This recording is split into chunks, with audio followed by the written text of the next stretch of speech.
Everybody sing. Nights gone away, rocks now dead, nothing left to take. No one gets today, we got to face the truth, nights far away. Tell me what you want, here's what you got. New things every day, more than we have ever seen. Rocks now dead, don't ask why. I've got nothing to say. Don't care for the end of straight. The end of time, the world's on fire. We'll make sure it's still alive. Yeah.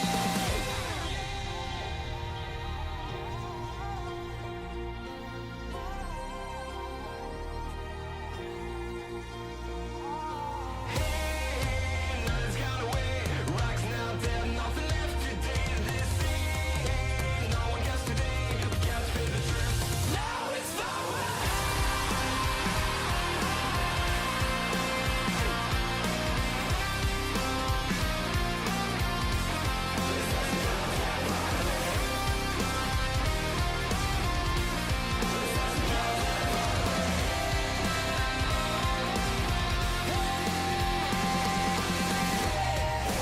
Nights gone away, rocks now dead, nothing left today.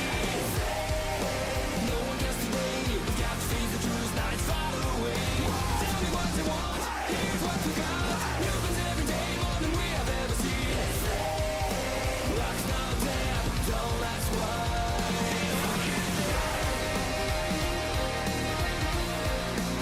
They said the rock is dead.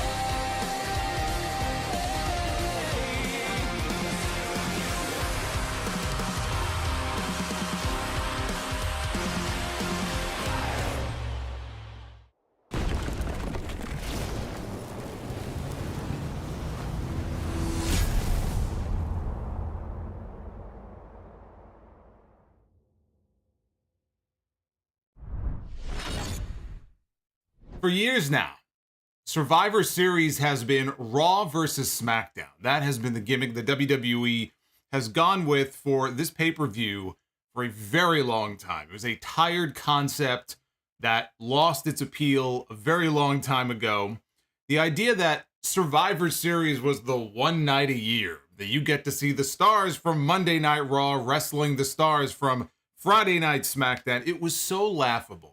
I almost admired the balls on them to constantly lie to their audience every year and peddle the bullshit that it was somehow the one night a year where it would feel special to see Raw versus SmackDown, because you and I both know that that's horseshit. We get it all the time. It rendered the whole appeal of brand warfare at Survivor Series moot a very long time ago. Survivor Series no longer felt special. This is WWE's second oldest event, second oldest major event, second only to WrestleMania. The very first Survivor Series go all the way back to 1987. And no longer did it feel worthy of its status as one of the big four annual events. Money in the Bank had really taken its place. For the most part, Money in the Bank became one of the big annual shows, more so than Survivor Series. And it never should have been that way.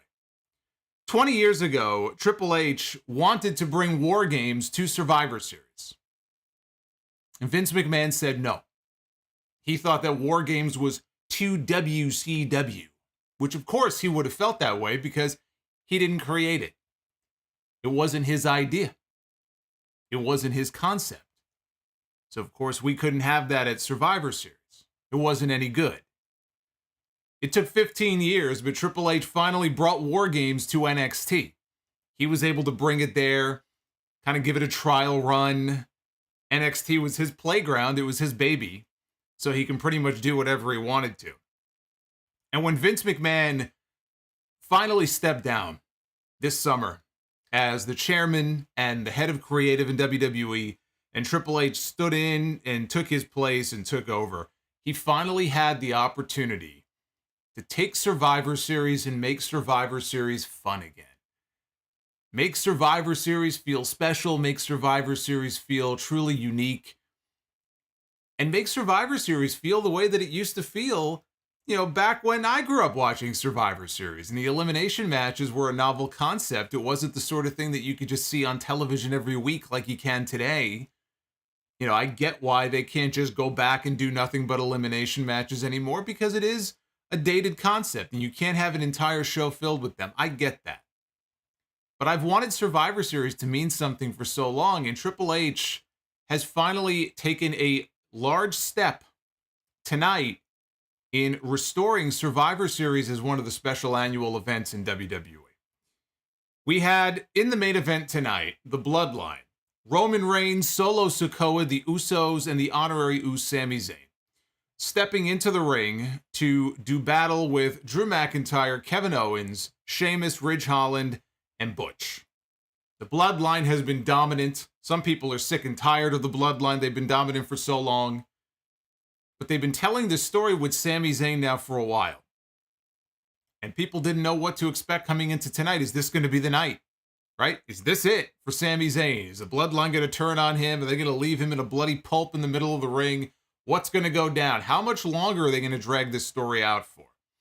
I've enjoyed this story so much, it would be a sin to end it right now. Even though the visual of SAMI ZAYN being beaten down in the 2 rings and the big cage, right, it would have been this great visual, it's not the right time for it.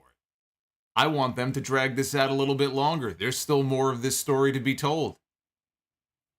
Tonight, what we had in the main event, it wasn't that it was the greatest War Games match I've ever seen. It wasn't. Neither of the War Games matches tonight were anything close to the greatest War Games matches that I have ever seen. But what we got in the main event was something more important than any hold. It was more important than any dive off the top of the cage. It was more important than any other single factor, any weapon, any table, kendo stick, chair, anything that was introduced into any of these matches. It was about the story. It was about the story of SAMI ZAYN being accepted finally, officially, into the Bloodline as a member of the family, how they went about telling that story with Owens and Zayn proving his worth and proving his loyalty to the Bloodline, as he told Roman Reigns tonight that he was going to do. He kicked Kevin Owens in the balls, he kicked Kevin Owens in the face, and he gave up his best friend, the best man at his wedding. 25 years these two have been thick as thieves. He gave him up as a sacrificial lamb for Jey Uso to hit the Uso splash and get the win for the Bloodline. And we saw Jey Uso. The biggest moment of the night, the biggest pop of the entire show, was for a hug. It was a hug that Jey Uso gave SAMI ZAYN when this match was over. In a lot of ways, even though this has been going on for so long, it feels like this story is just beginning after what we saw tonight. I cannot say enough good things about the storytelling at the end of that main event. What I thought was a very good War Games match was elevated with that finish to excellent status. I loved what they did at the end of this pay-per-view tonight. We also had a women's War Games match that I thought was pretty good. Again, not by any means the best War Games match I've ever seen. Not even the best women's War Games match. I couldn't tell you what year it was, but I know I've seen better from NXT. But they went out there and they worked hard. And here's the thing. When it was over, it's not just about working hard. I mean, everybody works hard.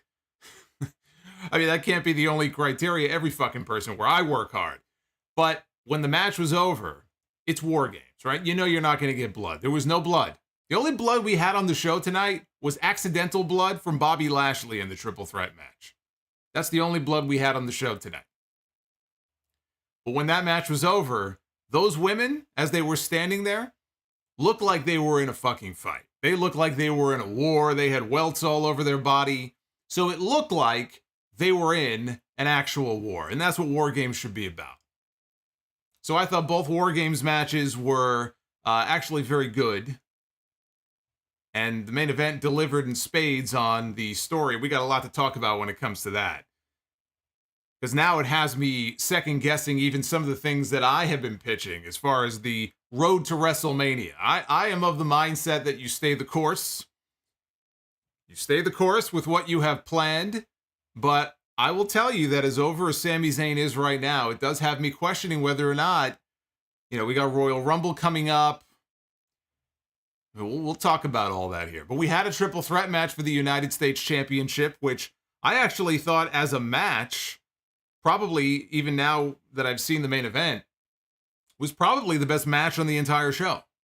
In terms of just purely the match itself, a very, very good United States Championship match. The polar opposite of what we got with the SmackDown Women's Championship. And I sit here and I tell you, the SmackDown Women's Championship match between Ronda Rousey and Shotzi may have been the worst Women's Championship match on a pay-per-view that I have ever seen. It was awful. Just an absolutely terrible match with a little clue when it was over, if you were paying attention to what Ronda Rousey was mouthing to the crowd, a little clue about who her next challenger might be. And I know some of you are going to be very upset about that. So we have a lot to unwrap here. This is your WWE Survivor Series 2022 review. I am the Solomonster. Super chats are open. I'm looking for at least 500 likes on this video tonight. Last I checked, we were at least halfway there, maybe more. So we shouldn't have any issue hitting the goal tonight. I want you to hit that thumbs up button, smash it. And if we get there, you know what that means. We'll be playing some Be the Booker a little bit later on tonight. But get those super chats on in. If you have thoughts on the pay-per-view tonight, on the Bloodline story, SAMI ZAYN, did you like what you saw? Did you not like what you saw? Were you bored by what you saw? Questions for me, send them on in, and I will be acknowledging you and reading them here on the stream a little bit later on. Now, I don't know, because it's kind of tough with the lighting. I don't know if you could tell behind me, over my shoulder here. But I have some new artwork up on the wall, right over there. Got a new painting on the wall. I want to change things up a little bit. And I know you see some of the colors, but it's kind of hard to see. I just want to give them a shout out. This is actually the image that is up on my wall. And I love this painting. And I want to give a shout out to Nick Fluke. This is a Nick Fluke painting. He does quite a few of these. But I love the color in this. And it's called Crossroads. You see a little spaceman there. You don't know which door. It's almost like portals to different dimensions. You don't know which one he's going to choose. I just thought it looked great. So anyway, for those of you who are having trouble seeing exactly what that is over my shoulder, that is some new artwork here, right? We gotta freshen things up a little bit. So let's get into this because again, the first time that we have had War Games here on the main roster. Been waiting a very long time for this. Survivor Series opened with Michael Cole and Corey Graves with the old school stand-up at ringside, introducing us to the match that Dusty Rhodes himself created, our first of two War Games matches tonight, this being the Women's War Games match. On one side, we had Becky Lynch, who just returned from her shoulder injury on SmackDown last night, teaming up with Bianca Belair, Asuka, Alexa Bliss, and Mia Yim. On the other side, we had Rhea Ripley, we had Bayley, we had Dakota Kai, we had Io Sky, and Nikki Cross. 2 rings, 1 cage, 2 smaller cages on the stage to hold all the wrestlers who do not start the match, because we only start with 2. The match does not officially begin until all 10 women in this case have entered. Then it's the first pinfall or submission to win the match for their team. Bianca Belair started things out for her team. Dakota Kai started things out for hers. This was her 4th War Games match. Rhea Ripley was over in her team's cage doing pull-ups with the bars on the roof of the cage. So 5 minutes to start, and then each time somebody new enters the match, it's 3 minutes, and then a new person enters until everybody has entered, and only then does the bell ring and the match beyond officially begin. So those are the rules for War Games. Not terribly different than it used to be, a little bit different. Obviously, the old school War Games matches had a roof on the cage. Now they don't have a... And Triple H has talked about this. He talked about this back in the NXT days when he first brought War Games back. You know, and he explained that times are different now. People like to do dives and big moves off the tops of cages, so you want to keep the cage open so people can fly. It's just the way wrestling is now, right? People have to fly. So that's one of the major changes of War Games now as compared to how it would have been, 30 or 40 years ago. So Bianca and Dakota, they traded control back and forth before the buzzer. It was Bianca powerbombing Dakota hard into the side of the cage. The countdown hit 0, and it was Io Sky out of the shark cage first. That gave her team the 2-on-1 advantage. If you remember, Rhea pinned Asuka on Monday night, so that gave the heels the advantage in this match. So Bianca was having a tough time fighting him off. There was a hilarious botch. And there were a few rough spots here in this women's War Games match, but there was a hilarious botch here. And I love Io. And Io usually is dead on with this move. It's a very basic move where she gets her opponent down in the corner, and she will grab the top rope, propel herself up into the air, and then her knees will come crashing down into her opponent's face or chest, like a meteor, kind of. Well, she tried this not once but twice. She couldn't quite do it. She tried it 2 different times. The second time, when she kind of hurled herself up into the air, it was almost like in slow motion, and her weight sort of carried her. I don't know, because maybe she stalled. Her weight carried her over, and she almost like fell over the top rope. She had to reposition herself. Twice this happened. Eventually, she was able to finally hit the move. That's one that she's going to wish she could have back. So finally, Bianca got some help because Asuka was in next. A shout out to Trevon Birch dropping the super chat. I saw Tony Contana out of the corner of my eye. Tony's having a hell of a night. Tony saw Triple H put a tweet out earlier on, a video with William Regal, all the ways William Regal used to say War Games. And it's got Tony he's on edge. He's very paranoid now about what this means. Triple H misses his buddy. Triple H misses his buddy. Triple H looks at that and says, how the hell could you fire William Regal, you old fuck? How could you get rid of Regal? As soon as Regal is free, you know he's on his way back. So Asuka was in next. We got a face-off between Asuka and Io in the crowd. Gave them some nice applause for this. They were looking forward to this. Bianca military pressed Dakota into the cage. Asuka took out Io with a missile dropkick. 10 seconds and counting, it was Nikki Cross into the match next. And she immediately went under the ring and pulled out a kendo stick. So she was the first person here in either of the War Games matches tonight to reach for the plunder. And I have to say, because I saw some comments in the chat here as I went live tonight, I don't disagree. I don't disagree with this. Shout out to Kells for becoming a Sound of Legend. Memberships, by the way, I never mentioned this. Memberships are open. If you want to become a channel member, you can do so. You got 2 tiers, so go check it out. See the join button. It should be a white join button below this video. Shout out to Kells. But I saw people talking about how, man, they really have to cut back on the plunder and the weapons and stuff. For better or worse, I mean, that's one of the changes with War Games now. It's not just a matter of bringing a weapon into the cage. We had people in the old school War Games matches even using, weapons in certain situations, but it wasn't the constant stream of, all right, let's bring in a table, let's bring in a ladder, let's bring in a chair, let's bring in a kendo stick, let's bring in a trash can lid, let's bring in this, let's bring in that. And but here's the thing. This is the problem when you have 2 War Games matches on the same show. In a perfect world, you would not have 2 War Games matches. You just wouldn't do it. You would have 1. 1 War Games match is all you need.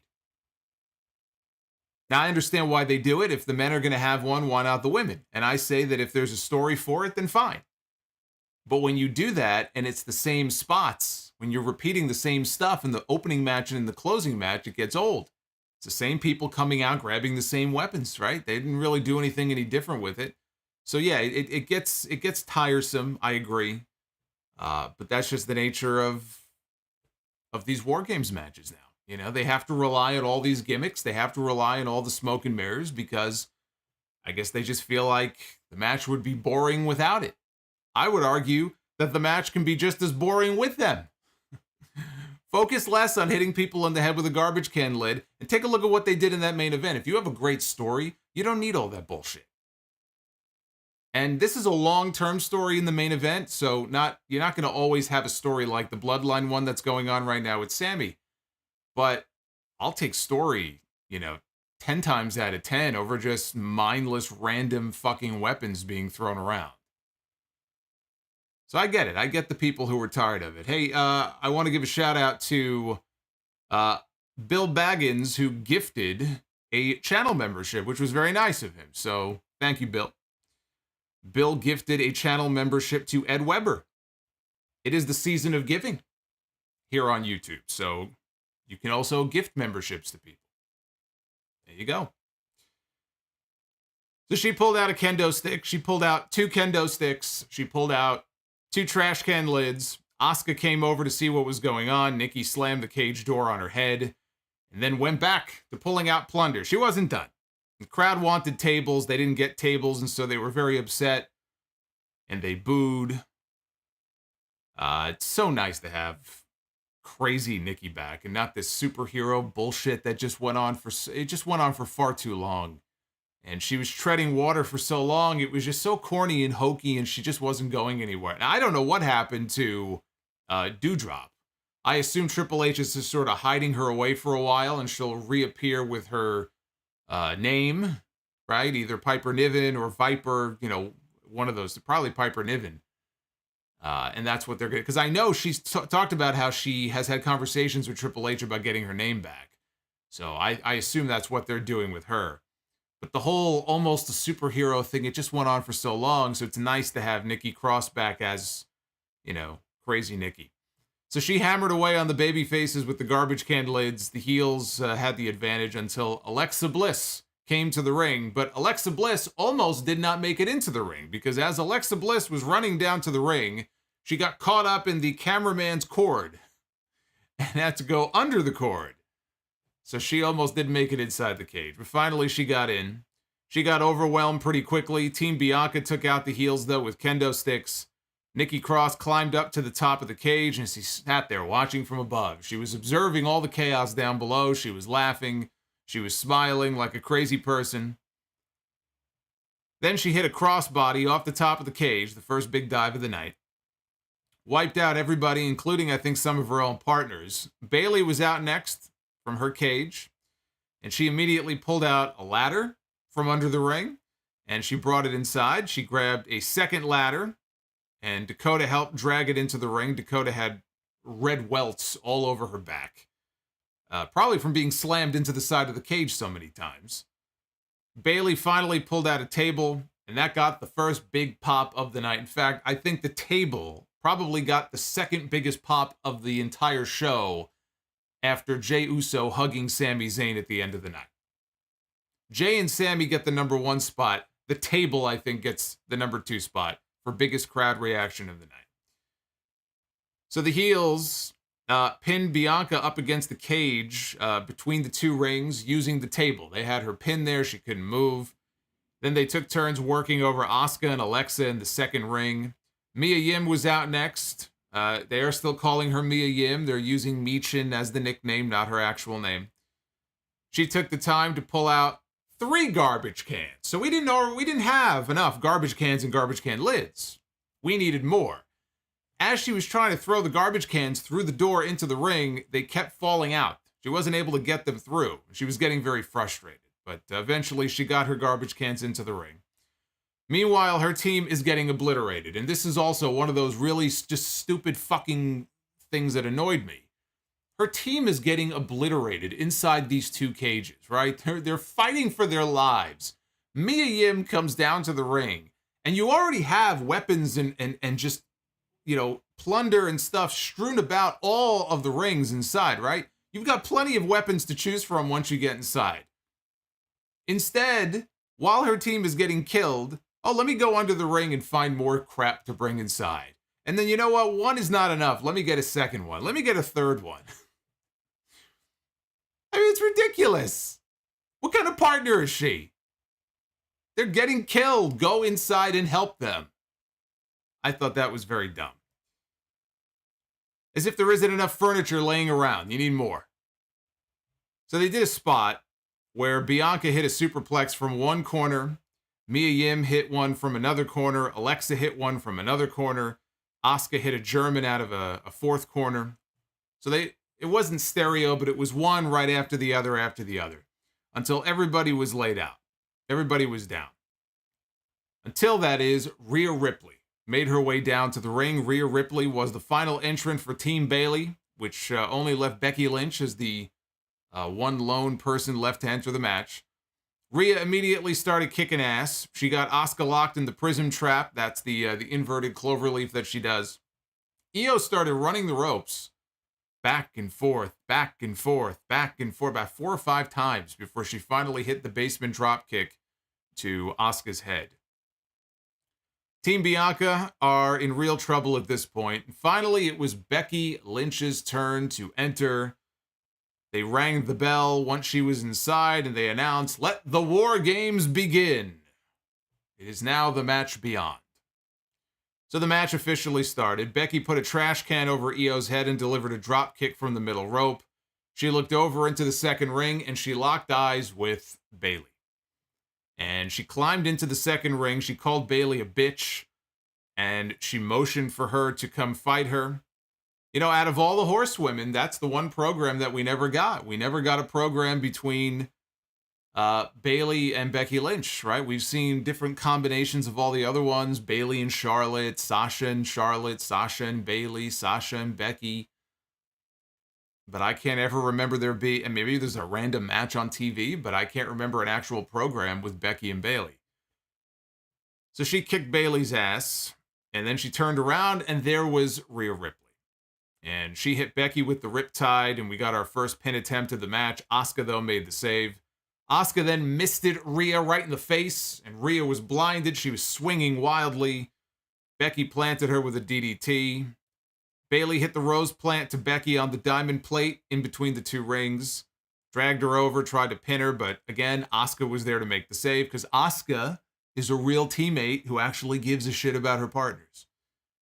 Bianca tried to bring down all 6 women in a Tower of Doom spot. Nikki, though, hit her with a kendo stick before she could do it.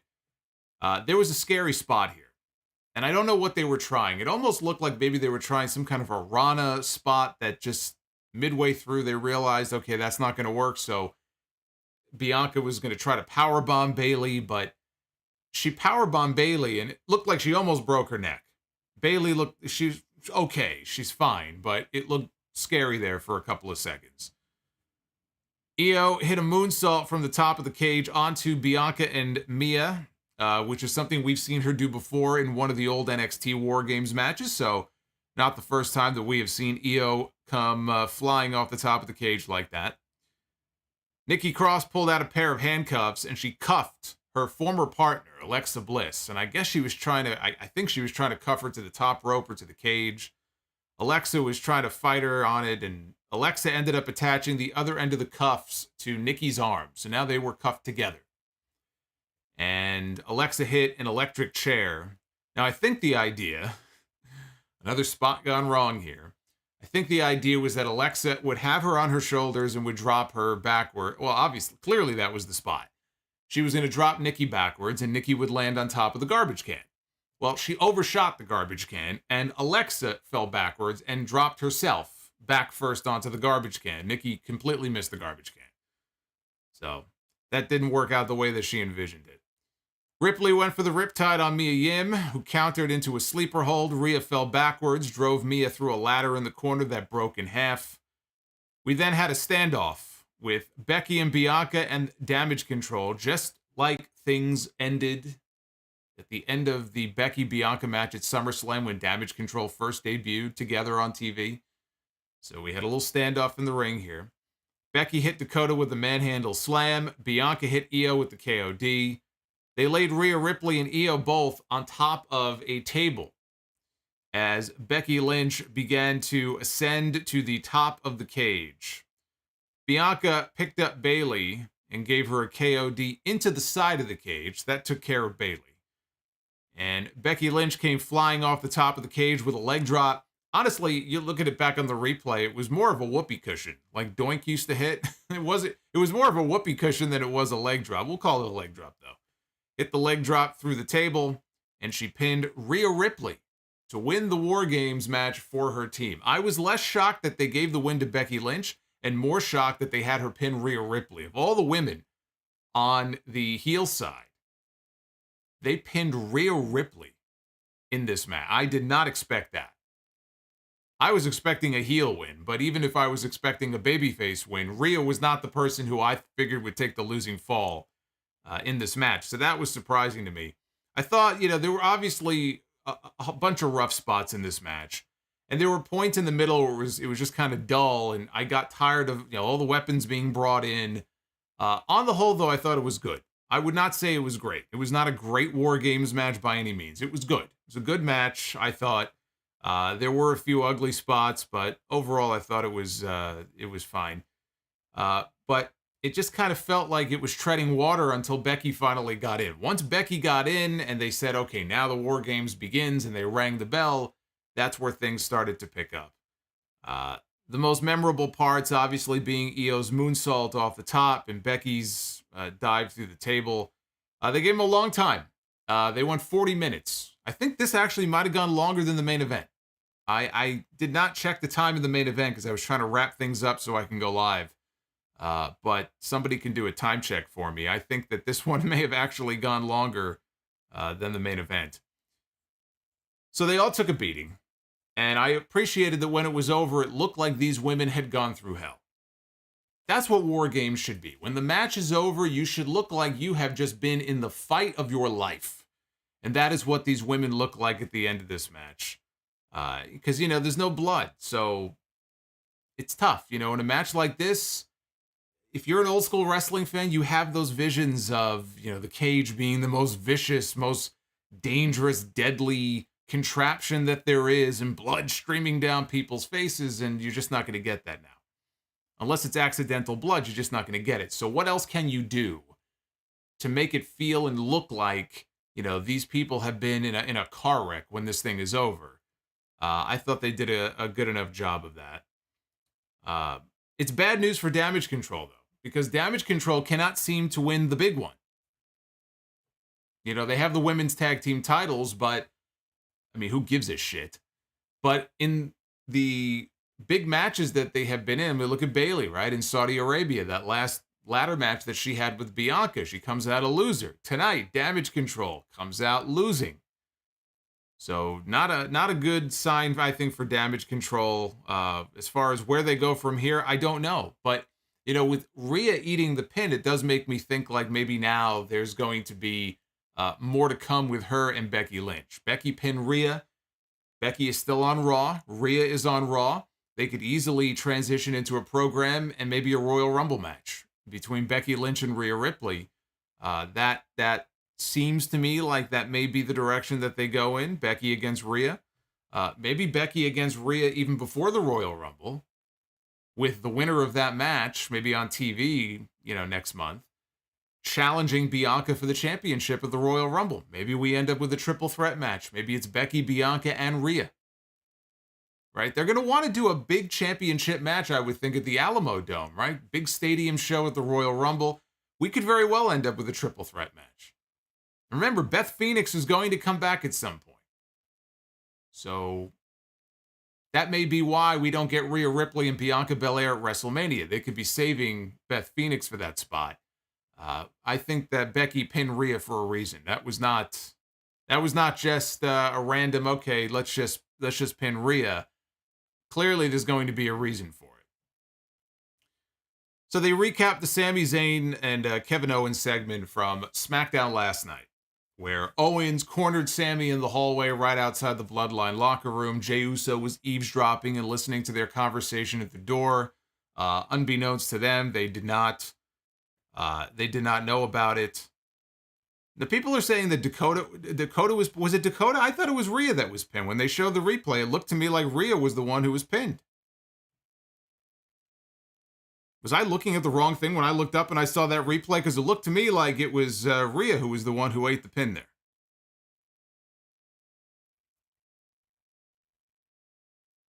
I'll have to go back and see. I could have sworn that it was Rhea who was the one who ate the pin in that match. Well, in any event, Rhea Ripley still lost. So would not shock me to see a situation where she either has a match with Becky for the #1 contendership or she challenges Bianca for the championship at the Royal Rumble, because I don't think that they're going to wait until WrestleMania to do that match. So my main point still stands. But at least if Rhea was not the one to officially eat the pin, that makes it a little bit better. I think all of the women's botches in that match, yes, I think they're now rubbing off on me, because I could have sworn that it was Rhea Ripley. Maybe I was just looking at the table spot when she landed right on top of her. But anyway, my point still stands. I don't think it changes the direction that I was talking about. So, like I said, they recap the segment. We come back live, and Jey Uso tells Roman Reigns that he has something he wants to talk to him about. He says, I knew from day one that Sami Zayn could not be trusted. I knew that we could not trust this guy. And he said that the reason why they lost the main event last night for the man advantage was Sami Zayn. He's the reason why they lost that match. He said he heard the conversation that Sami had with KO. He said the only reason that he didn't take care of Sami last night is because Roman did not give the order. Had Roman given the order, he would have gladly taken out Sami Zayn. And he wanted to know what they were going to do about it. And Roman was pretty amused by this whole we thing. What are we going to do about it? He goes, I'm the one who gives out the orders around here. So he told Jey to focus on tonight. He says, I'm going to look into Sami's eyes, and I'm going to find out where his loyalty lies. So they bumped fists, and Jey left the room, and Roman told the wise men to go get Sami in here, and Paul Heyman dialed up Sami Zayn's phone number to call him into the office. We had AJ Styles with the OC in his corner, Carl Anderson and Luke Gallows, taking on Finn Balor, who had Damian Priest and Dominic in his. Only the second match that these two men have ever had. Coming into tonight, this was an amazing stat. Could not believe this when I first heard this. Coming into this show tonight, AJ Styles had not won a singles match on a WWE pay-per-view since Crown Jewel in 2019. A show where he wrestled Humberto Carrillo, who I sure as fuck would hope that AJ Styles could beat in a pay-per-view match. You'd have to go back more than 3 years to find the last time AJ Styles won a singles match on a pay-per-view. That is an amazing stat to me. Dominic got involved in this match pretty early on. He tripped up AJ on the apron. He took a face-first bump on the apron. And Dominic paid the price for it. Anderson and Gallows went after him. Damian Priest came over to join in the brawl, and they spilled out into the crowd. So that left AJ and Balor alone in the ring to have their match without any interference and without any distraction. Balor was having issues with his left leg. AJ had been working over the leg. He gave him a dragon screw earlier in the match. Balor went to give Styles the Styles Clash. AJ, though, while he was hanging upside down, reaches down, grabs Balor's leg, and manages to reverse out of it. He hit the Pele kick. Balor got one of his own. Both men were down. Balor picked up Styles. He went for some kind of move. Styles, though, flipped over onto his feet, landed on his feet in a position where he had him hooked for a inverted DDT for a near fall. I thought that was very cool. Styles went up top. He rolled through after Balor avoided a 450 splash attempt. Balor went for the coup de grace. Styles rolled out of the way, and Balor sold the bad knee. AJ put Balor in the calf crusher. And Balor was teasing that this could be it, right? There was nobody there to save him. He was right in the middle of the ring. He was screaming in agony. AJ was wrenching back on that leg as far back as he possibly could. But he started to lean back so deep that Balor reached up. He grabbed a hold of Styles' head, and he started smashing his head repeatedly into the mat. That's the same spot that Brock Lesnar used in his match with AJ at the Survivor Series many years ago, which is still one of my favorite Survivor Series matches of all time. Brock Lesnar against AJ Styles, with a great finish, too. When AJ did the springboard off the ropes, he was going for the phenomenal forearm, and Brock, on one bad wheel, caught him in midair, hit the F5. What a great match. What a great fucking match. Brock Lesnar has had some great Survivor Series matches. Back-to-back years with AJ Styles and Daniel Bryan. Even the match with Rey. He had a match with Rey Mysterio that actually was pretty good, too.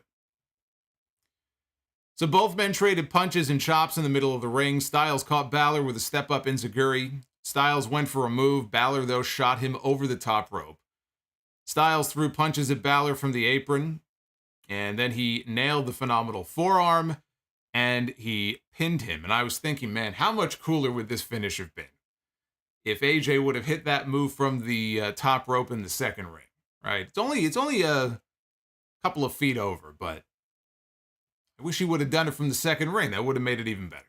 I thought this was a very good match, as it was. It's a step below their match from TLC a few years ago, and the crowd was not as into this as they were their first match.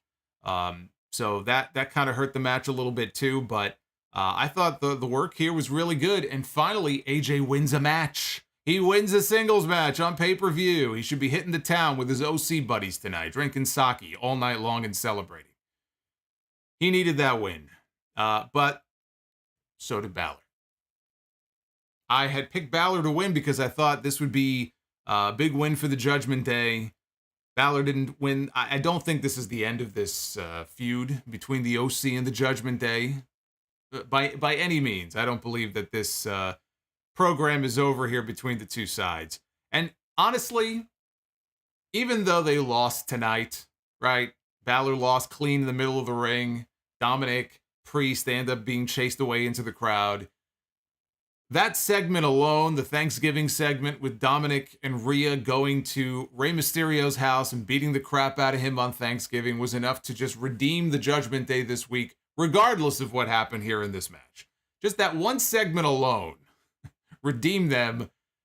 Doesn't even matter what happened tonight. It bought them, it curried some more favor with me for a while. That was the greatest thing I saw all week, was that segment. That was fantastic. Then we had Ronda Rousey with Shayna Baszler in her corner against Shotzi for the SmackDown Women's Championship, and this would be basically the opposite of fantastic. Fantastic is not a word I would use for this match. At any point, on any planet, in any galaxy, in any dimension, fantastic would not be a word I would use to describe this match. This was one of the worst women's championship matches that I have ever seen on a pay-per-view. I cannot write it off completely because of the comedic relief that it provided me at different points during the match. There was one point in particular where I laughed out loud. So at least something came out of it, but yeah, this was no good. Shotzi went for a suicide dive early on. Baszler shoved Rousey out of the way, and she took the bullet for her friend. So she ate the suicide dive. Shotzi stood up. She ran Ronda into the ring steps, got back inside. Shotzi spotted Shayna on the apron, kicked her off.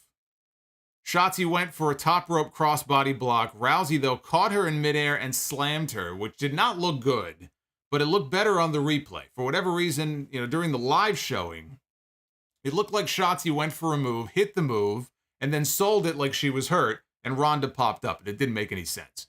When they showed the replay, and they slowed it down in slow-mo, you could see that Ronda kind of caught her in midair and did like a judo throw and flipped her over, and it looked better. But watching this live, it didn't look good. So at this point, Rousey is just toying with her. It's like a cat with a mouse, right? Doesn't want to kill the thing, it just wants to fucking bounce it around. And that's basically what she was doing to Shotzi here. She put her in an ankle lock. Shotzi stood up, hit a leaping enziguri to break the hold. Rousey was just mauling this woman. And she put her in a submission hold over the ropes and then released the hold before the referee's 5 count. Shotzi caught Rousey with a punch, and you would think this was like a Logan Paul punch at Crown Jewel when they were trying to sell the idea that all it takes is one lucky punch. Logan Paul might actually beat Roman Reigns with a punch, which you knew was just fucking bullshit. But they sold this punch from Shotzi like it was her finishing move. And that's their job, right? Maybe they're being told to, or they're just trying to go above and beyond and act like Shotzi has a chance, even though you and I both know, if you're watching this right now, or later on if you're listening to this, and you tell me that, hey, Shotzi had a shot, man. She had a shot at winning that SmackDown Women's Championship. I would say put down the crack pipe. Because you and I both know that this woman had absolutely sub-zero chance of walking out of here with that championship. which was part of the problem with this match coming in, right? And I'm not against the idea of building up fresh faces to step into wrestle Ronda Rousey, even though we've seen this match once before. But, you know, Shotzi is someone different than anybody that Ronda has feuded with before. So that's not even my issue with this. My issue with this is that this did not even belong on this pay-per-view. And at no point in the build-up to this match did they do anything to convince any of us that this woman had even a remote possibility of walking out of here as the SmackDown Women's Champion. And that's on Triple H and creative in WWE to convince us in the build-up to Survivor Series that Shotzi is a viable challenger. At no point did Shotzi ever come off as a viable challenger. So that already handicapped this match coming in from the beginning. But listening to the announcers lose their shit over a punch was just ridiculous. So Shotzi tried for a top rope tornado DDT. When I say top rope, they were standing by the ropes. It was like the middle of the rope. She just climbed up, and I could already see this was going to a bad place. Before she even hit the move, I said, this is not going to end well. This is an ill-advised move. Don't do this. Climbs up to the top rope, and I have no idea what she's about to do. And it looked like she went for a tornado DDT, where she would come over the top rope and DDT her on the apron, right? And it's going to look great. That was the idea behind it. She went for this DDT, and it was so badly botched that the announcers spent the next, I'd say, 20 to 30 seconds on commentary trying to explain that, you know, sometimes you take chances in life and things just don't work out. That's like Jim Ross with the bowling shoe ugly reference. Whenever you would hear Jim Ross drop a bowling shoe ugly reference, you knew, like, there's nothing that could be done to save what we just saw. So even Jim Ross is like, yeah, I got nothing. That was pretty terrible. But hey, bless the announcers for at least trying to explain to us that sometimes you take chances and hey, life doesn't go your way. But honestly, you know, it looked to be mostly on Ronda in taking the move. She just didn't, you know, take it the right way. But I'm not putting all this on Ronda Rousey. It was a stupid move to try to even begin with. It should not have even been tried. Baszler got involved at ringside. Shotzi took her out. Apparently, this was a no disqualification match, and nobody told us because Shayna Baszler was interfering at will, and the referee at no point bothered to eject this woman. We were watching SmackDown last night, right? The main event of the show. All the men were fighting for the man advantage in the War Games match. And Kevin Owens rolled SAMI ZAYN into the ring, who happened to have a championship belt with him, but he rolled Sami into the ring. The referee ejected SAMI ZAYN from ringside. All I'm saying is, if you're going to do stuff like this, at least be consistent with it. It's like the instant replay thing. How many of you remember that one pay-per-view match? I couldn't even tell you what the match was. It might have been Del Dipshit and Ziggler, Alberto Del Dipshit and Dolph Ziggler. I don't remember, but there was one match on a WWE pay-per-view where there was a decision rendered. Another referee came out. They said, no, you missed what happened. And they literally pulled a monitor out from under the ring, hooked it up, and the referee went outside the ring and stood there and watched the replay to see what he missed. And I thought to myself, this has never happened in the history of WWE. Is this going to be a new thing now from now on? I cannot remember a single time after that where they ever did something like that again. It's just ridiculous. So anyway, this woman was all over the place. Apparently she was able to do whatever she wanted. Shotzi dumped Rousey and then Baszler over the barricade into the front row. And now Shotzi decides to climb up onto the barricade.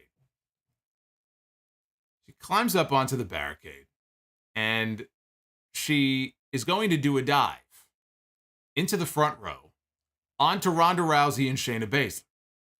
She dives onto them, and the idea was they're going to fall backwards. They land on these men in the front row, and they're going to fall backwards in their chairs, and everybody's going to fall over, right? They did fall over eventually, but it was in slow motion. It took forever for them to fall back. So it was the slowest fall backwards that you've ever seen. And I literally laughed out loud. Like, it looked so preposterous to me that I just laughed out loud. And this is where I kind of turned a corner in this match and I said, okay, I can't sit here and say this match has no redeeming quality because it made me laugh. So I can't in good conscience say that it is the worst that I've ever seen and that it has no redeeming value, because at least it had comedic value to me. So Shotzi tossed Rousey over the barricade, got her back inside the ring to beat the 10 count. Shotzi went to the ropes, but Ronda hit a judo throw from the top rope, followed that up with Piper's Pit, and then finally locked on the armbar for the immediate submission. I said this coming into tonight. Absolutely nobody believed that Shotzi had a prayer of winning the championship, so there was no drama. The problem is the match itself was just fucking terrible. It's a terrible match. This is your SmackDown Women's Championship match at Survivor Series. It was awful. Awful.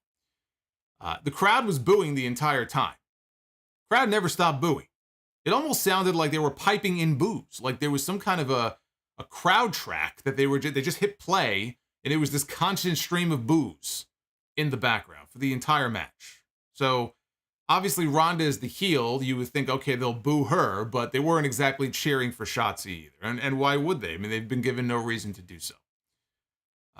Anybody expecting Sasha Banks to pop up in Boston tonight? And I know there were a lot of people who were hoping, they were expecting that Sasha Banks was going to make an appearance on this show tonight.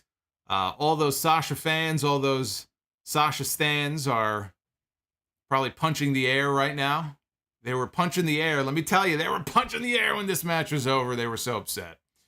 I thought we might get it too, because I just thought to myself, there's got to be more to it than this. Right? We know Ronda's going to win. We know the crowd's not really going to be into this.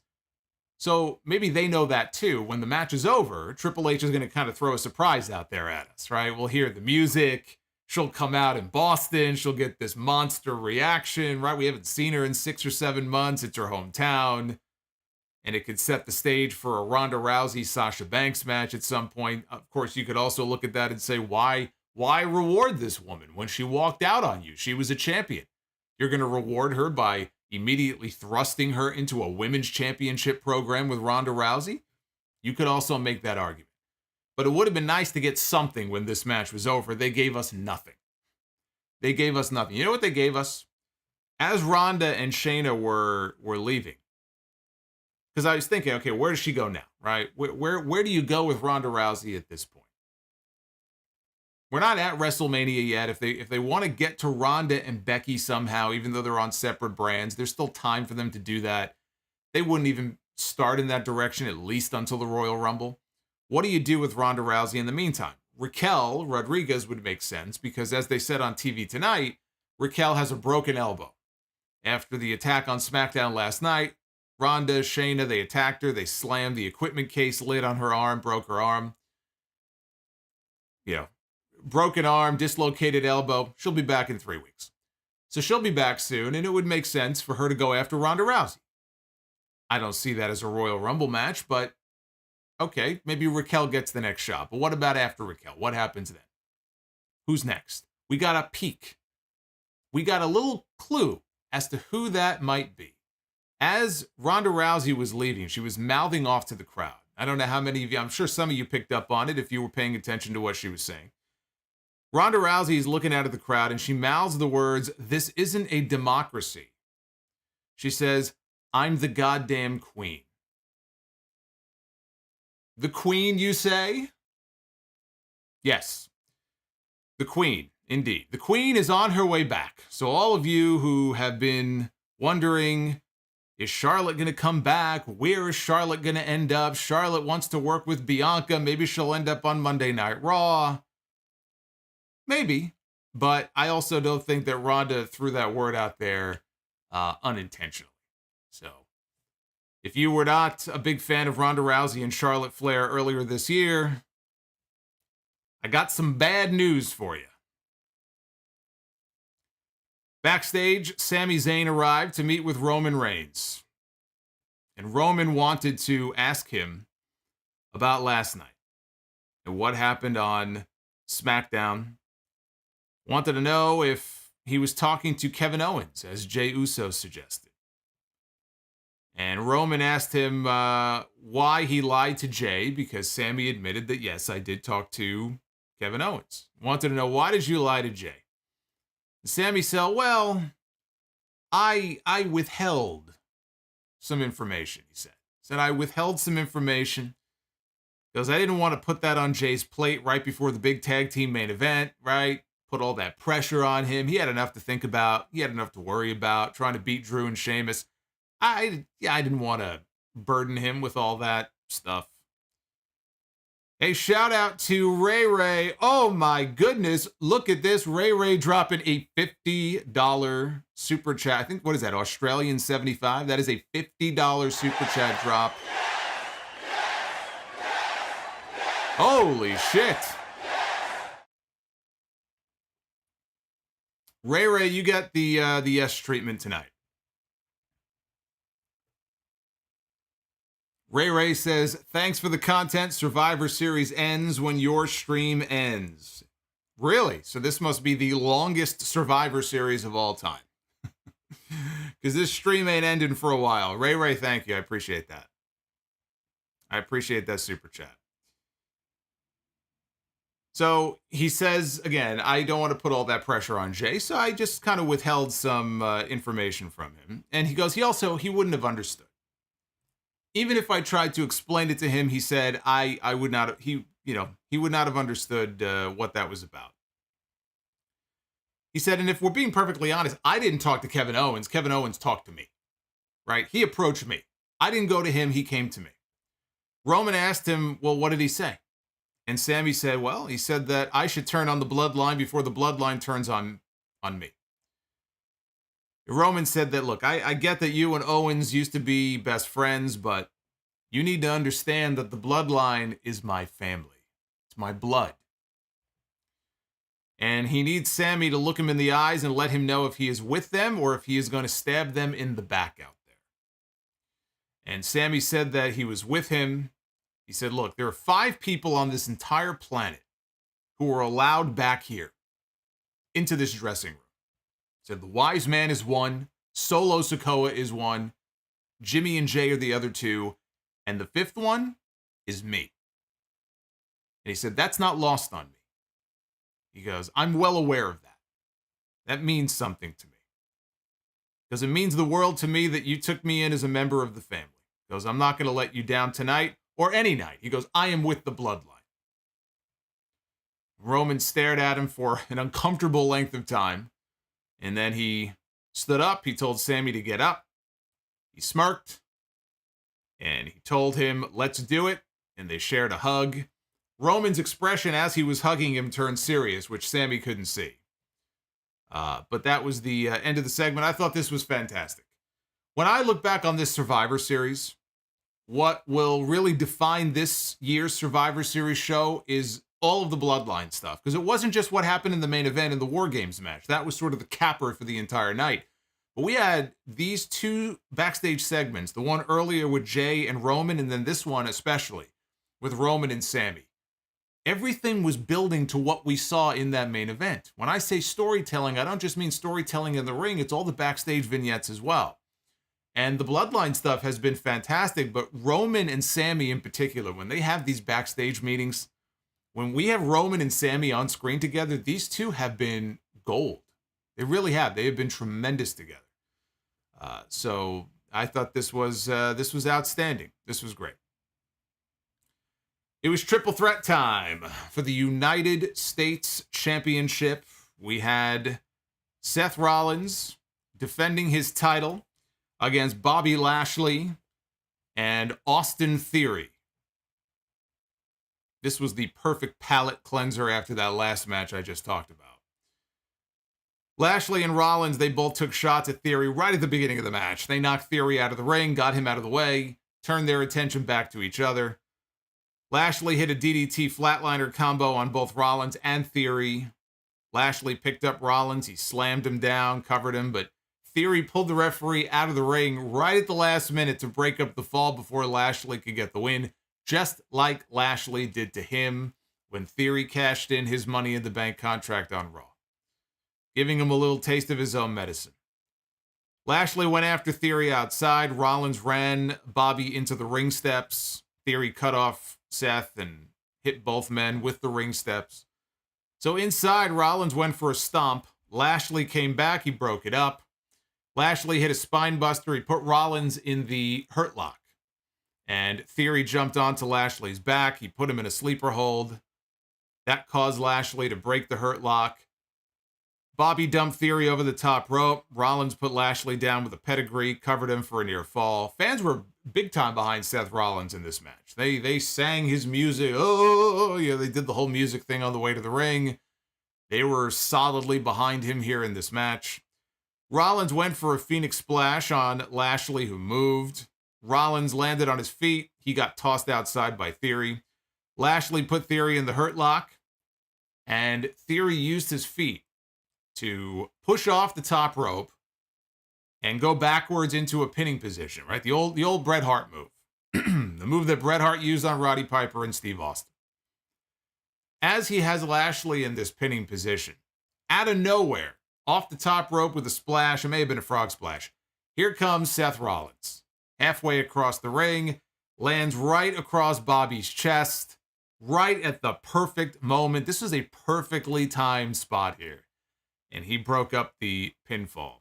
Theory set up for a pedigree, which Rollins avoided. Lashley caught both men in a simultaneous hurt lock, which they both escaped when Rollins was able to back them up into the corner. So Rollins ended up with both men down on all fours, which that's a very different kind of pay-per-view. But he got both men down on all fours. And it looked like he was debating who should I stomp, right? He was debating which guy he should take out.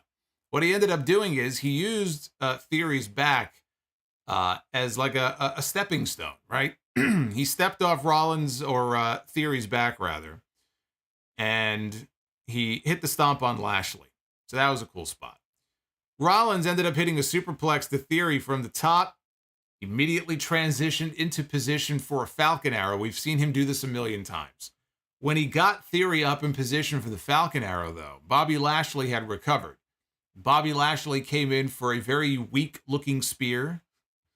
Bobby Lashley's spears are not the best, but this one did not look great. But he came in for the spear.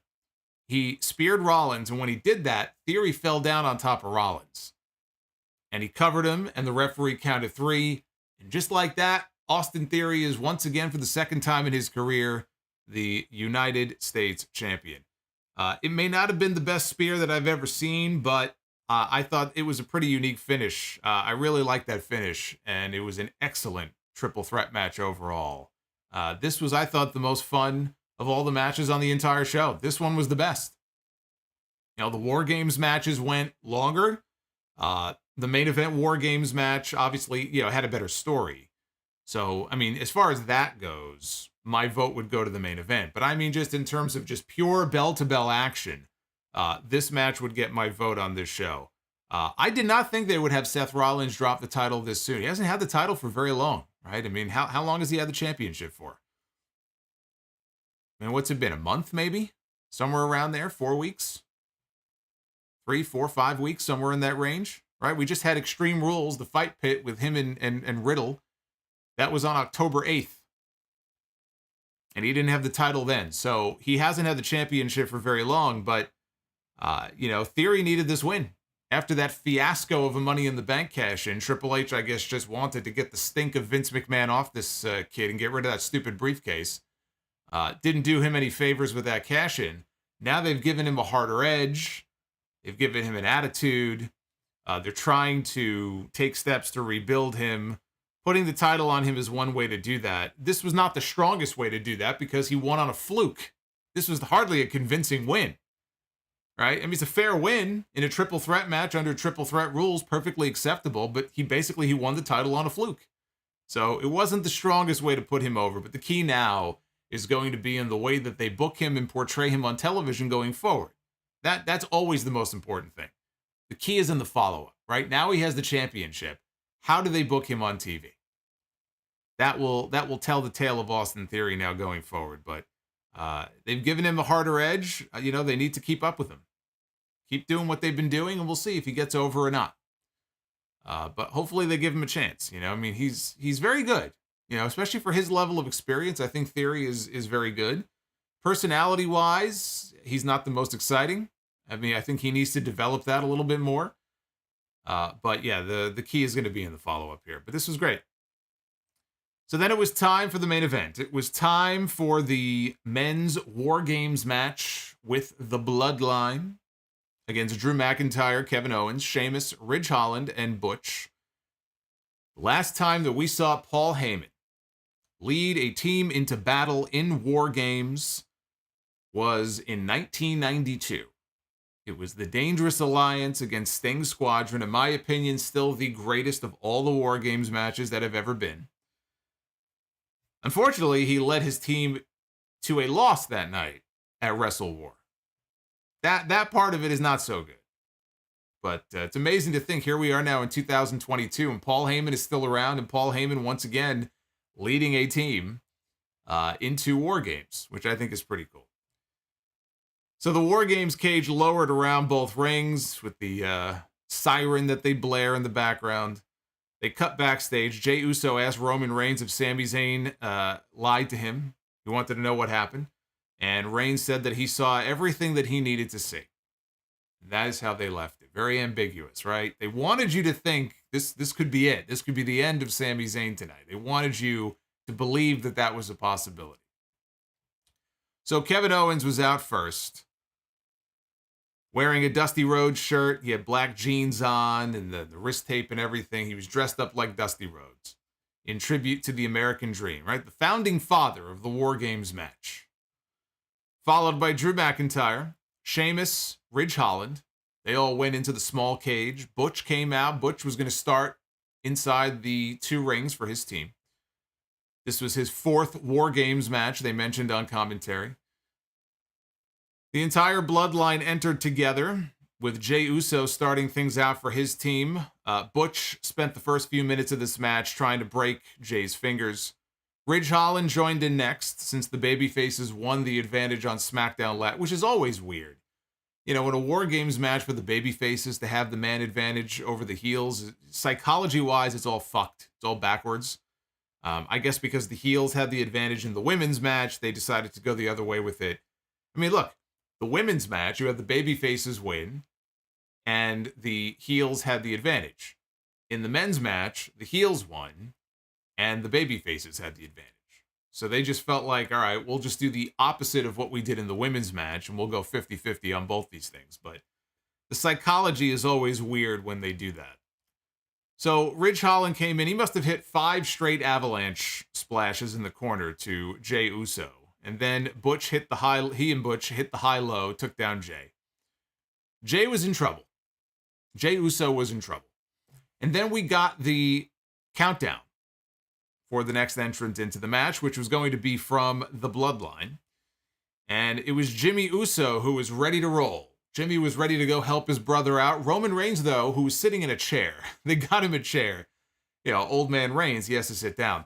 He's sitting in a chair inside the cage. He grabs Jimmy and says, no. And he points at Sammy. He goes, he doesn't say anything. He just points at Sammy as if to say, you're up. You're in.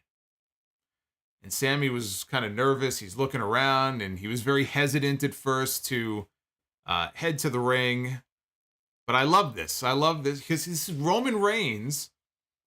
This is like Roman Reigns' idea of a team-building exercise here. Right? And he's trying to test Sammy's loyalty. Right? He looked into his eyes. He hugged him earlier on. He said, I saw all that I needed to see. This is his way of testing him. He goes, all right, not only do I want you to go in there and help our guy out, but it's Jey Uso who hates your fucking guts.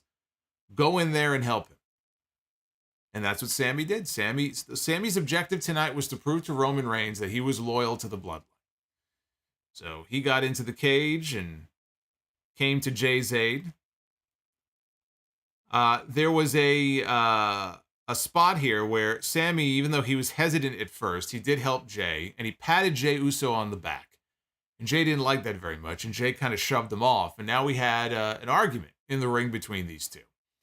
And Sammy is trying to tell him, look, we have to focus on the match. Meanwhile, Butch had scaled about halfway up the cage, and off the cage, not the top of the cage, but the side of the cage, he comes off with a moonsault and takes down both Jey and Sammy.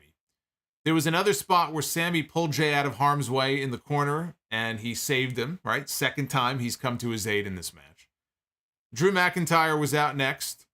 It was kind of alarming when Drew came out of the cage. I don't know. I mean, there was really hardly a reaction for him. He's probably the top babyface. Certainly top 2 on SmackDown. But didn't get the kind of reaction I would have expected. He was throwing the bloodline around. He said that he's feeling pretty oozy right now. Then we had Sami Zayn again for the 3rd time in this match come to the aid of Jey Uso, crotched McIntyre on top as he was trying for some move on Jey. Jimmy Uso was out next. He went right for the table under the ring, which of course got everybody very excited because everybody loves their tables. So he pulled out a table, he pulled out a second table, he pulled out a third table. Sammy went to go set one up, and Jey pushed him off and said, "I'll do it."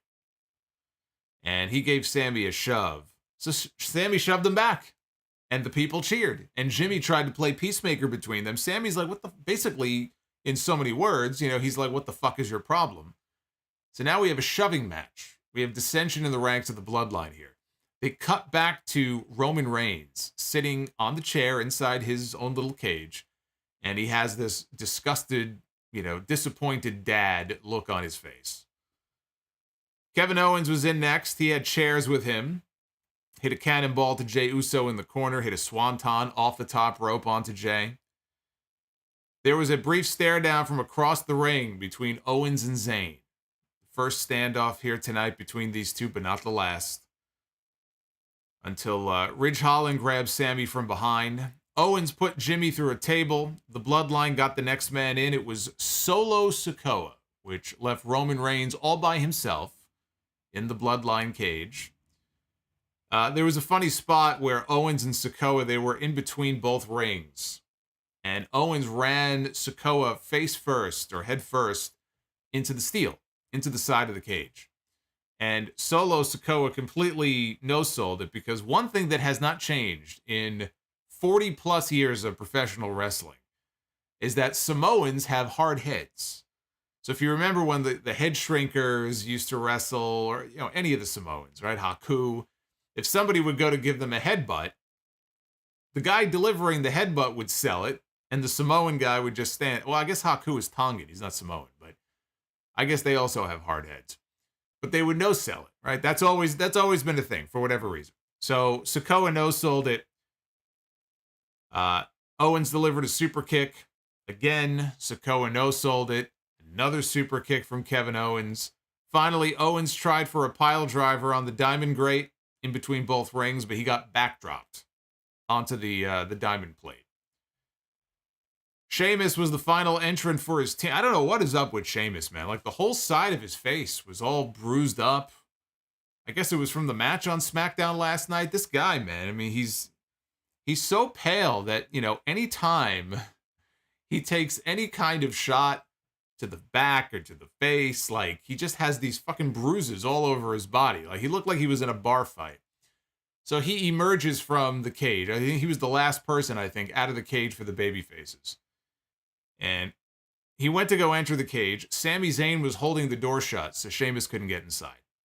Sheamus overpowered him, opened the door, and then immediately slammed it right back in Sami's face. So that did not work out the way that I think he wanted it to. I think his plan backfired on him.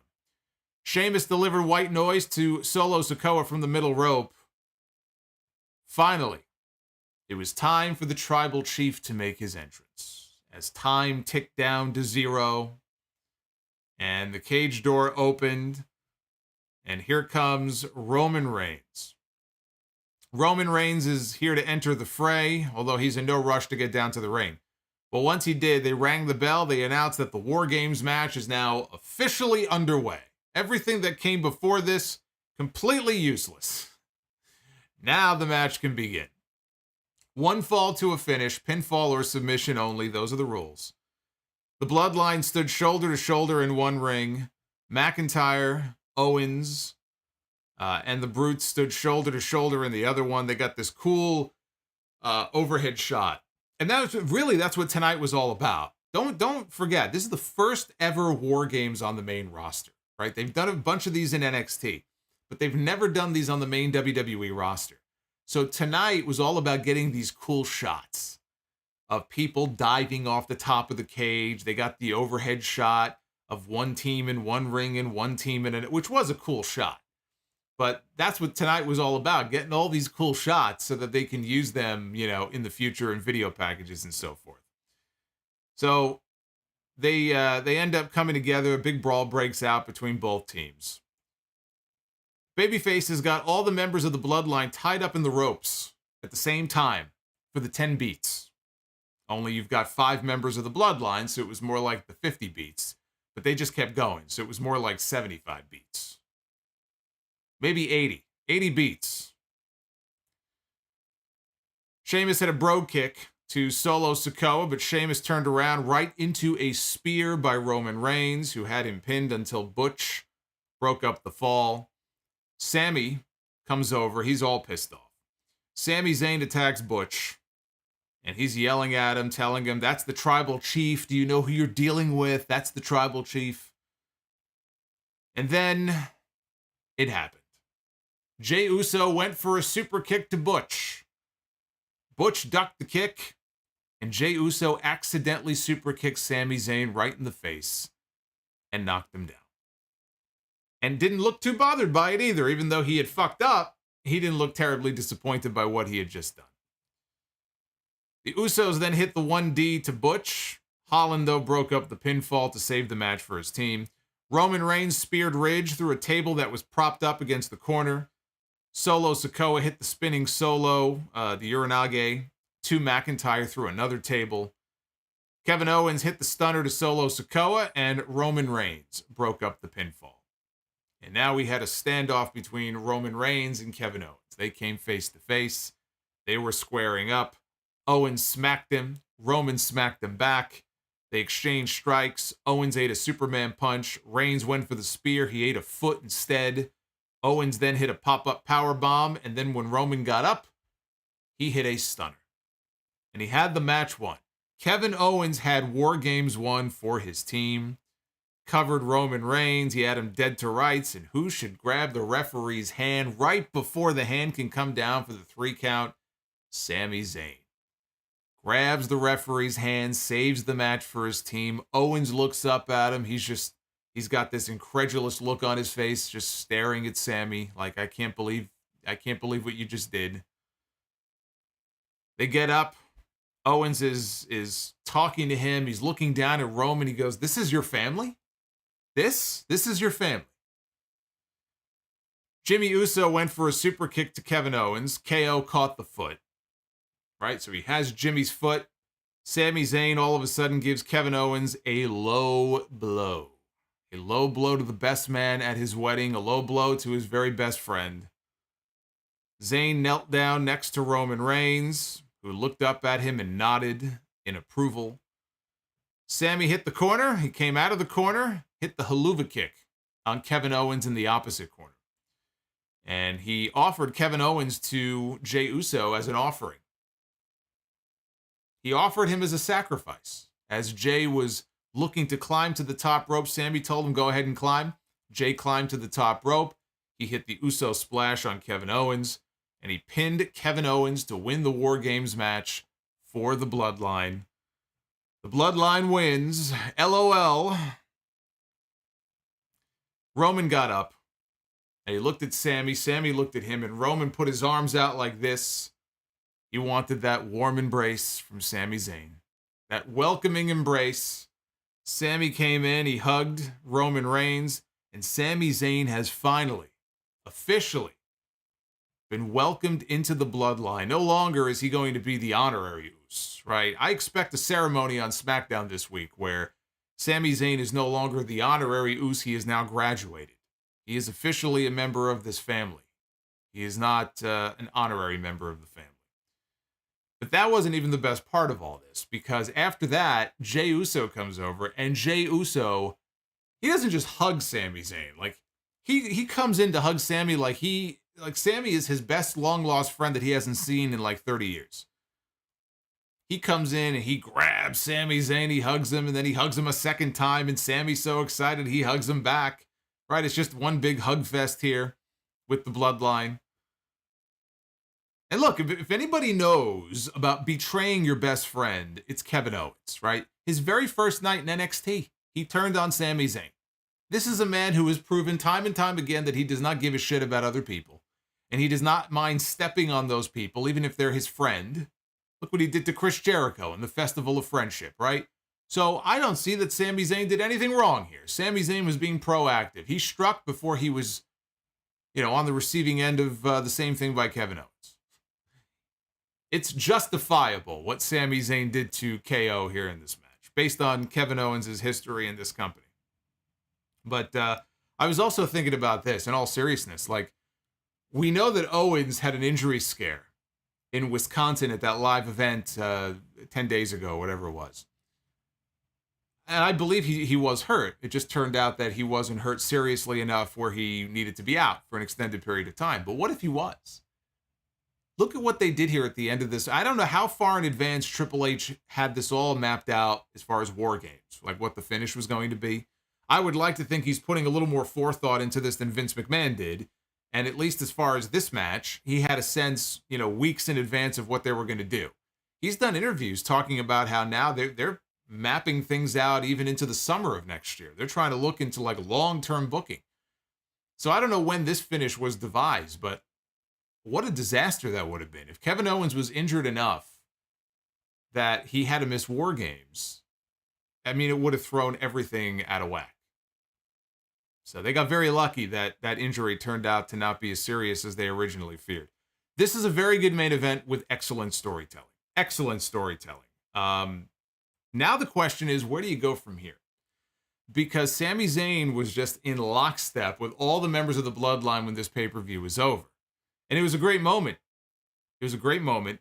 Now, you can't... There has to be a period of time now that goes by where the infighting has to stop, right? Sami has proven his worth.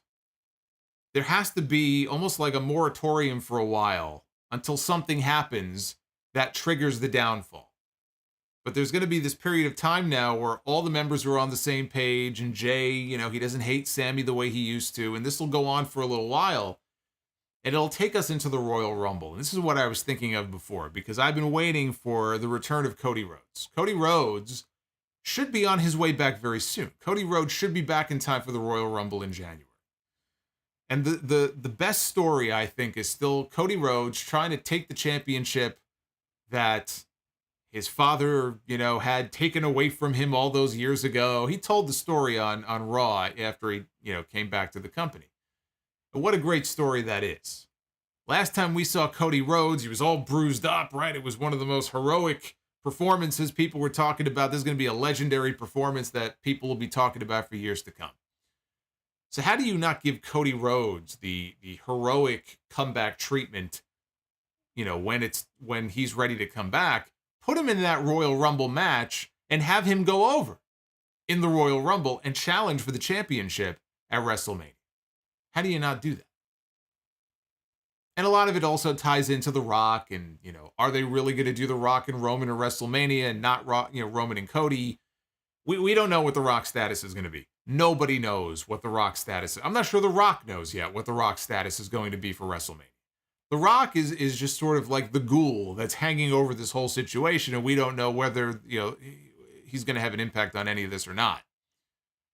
So I look at this and I say, without knowing exactly what they have planned, if I'm right, and if Cody's going to win the Rumble, and if the goal is to get to Sami and KO reuniting and challenging for the tag team titles or WrestleMania, stay the course. Because I still think that is the best plan. I still think the way to go is Sami Zayn and Kevin Owens. It has to be taking the tag team titles from the Usos at WrestleMania.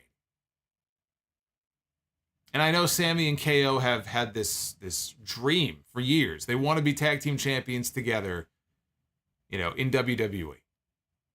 And you're never going to have a better scenario present itself than the one that they have in front of them coming up at WrestleMania.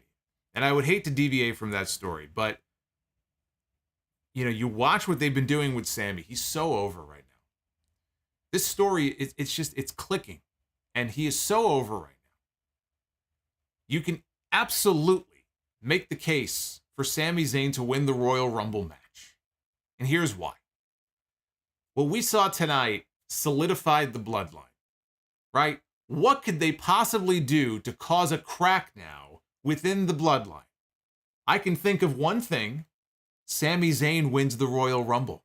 And then the realization sets in that even though everything's been all cool on the home front with the bloodline, Sami winning the Royal Rumble means that he's the number one contender for the championship, and the champion is Roman Reigns. So now you have all of this new drama and intrigue around, well, what's going to happen now? Is Sami going to forfeit his championship match at the Royal Rumble to prove his loyalty to Roman Reigns and the bloodline? That could very well be what ends up happening. People, because we've been trying to map out, how does this work? Who wins the Rumble? What if The Rock comes back and wrestles Roman? The winner of the Royal Rumble should wrestle for the championship. So how do you reconcile that? Maybe it's a situation where Sami Zayn wins the Royal Rumble and ends up sacrificing his championship shot. I mean, I don't know. I don't know what they're going to do here. But man, you are going to be in a situation, I think Cody will be over when he gets back. But man, if the people want Sami to win that Royal Rumble, they're going to be very upset if anybody else but Sami Zayn wins that Royal Rumble. And there may be ways to have him win without him actually ending up going to WrestleMania and getting the shot. You have that Elimination Chamber show in Montreal. You have to do something on that show with Roman and Sami. Maybe that's where the split goes down. Maybe that's where the bloodline finally turns on Sami Zayn. Maybe Sami Zayn gets a championship match at the Elimination Chamber, not WrestleMania. Maybe he wins the Royal Rumble and says, you know what, I want to get my shot in Montreal. I don't know. But that show, that Elimination Chamber show, has to be where it all goes down. And Owens can come to his rescue, and they reunite, and then they go after the tag team titles. Stay the course. It would be very tempting to kind of change things up. Oh, man, this bloodline stuff is so great. We have to let it go for another 6 months. I mean, WrestleMania is that's the time you want to pay this off. The story's been going on for so long. I don't mind dragging it out for a few more months, but you've got to pay it off at WrestleMania. That's how I feel. Here's the poll. We've already got roughly 1,400 votes in. 80% of you have given the Survivor Series this year an overwhelming thumbs up score. 80% thumbs up. That's a pretty damn good score for the Survivor Series. 12% thumbs down, or thumbs in the middle, rather. And 7% thumbs down. So if you want to vote in the poll, you guys know where they are always located. That is at Solomonster on Twitter. You can go vote over there in the poll. And as promised, I want to turn it over to your Super Chats now, your questions. I'm sure you guys have a lot to say about this pay-per-view tonight. The women's match, the War Games matches. Maybe you didn't like some of these things the way that I did. That's cool. Everybody's got their own opinion, right? Opinions are like assholes. Everybody's got them. Some of them stink more than others. Groovy Goose made noodle pudding. I was very proud of him when I heard that earlier. So shout out to Groovy Goose. I hope it turned out well. Always a good Thanksgiving treat in my family. Brumakian Productions, who also became a channel member today. Hey, Brumakian, thank you. Says, I did say it was time for a change. Also, this is Demetrius of Brumakian Productions, demanding that you subscribe to Solomonster Sounds Off right now. Thank you, brother. Yusef with the $4.99. Random question, but was John Cena supposed to be stretchered out after his match with Brock at Extreme Rules in 2012? I believe that's what Brock expected, and Brock was very upset when he was not. I remember Brock was very pissed off about Cena sitting in the ring and cutting a promo after he had just murdered this man. Shinakuma, thank you for the $2. Groovy Goose, with that flipped EO is now an honorary goose. Fire Panda with the $5 super chat. Well, hello again. Here's something I never really thought about. How weird is WWE's commentary going to be when Michael Cole retires? You know, I think when Michael Cole retires, we're going to realize that it's one of those, you don't know what you got till it's gone, because the commentary situation in this company outside of SmackDown is not very good. Mr. E 1976, here's to the tip jar. Thanks for everything you do, Solomonster. Hey, Mr. E, thank you so much. Thank you. Mr. Flamethrower with the $5. As a Florida boy, I love the Dusty Rhodes shirt that KO was wearing. Says, I know KO was tight with Dusty before he passed away.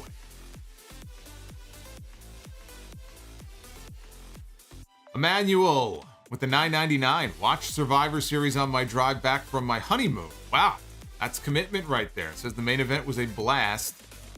SAMI ZAYN. I hope you weren't driving as you were watching the pay-per-view. Were you in the passenger seat or were you in the driver's seat? Mr. AJ All Day with the $20 super chat drop. Enjoyed Survivor Series as a whole. Bianca is on the John Cena run. And Sammy may go down as one of the greatest storytellers of all time. Thank you, Solomonster. Signed, a proud channel member. I'm proud to have you as a channel member. Justin Jack, best WWE pay-per-view all year. And that is coming from an AEW Dick Rider. Full Gear still better though, LOL.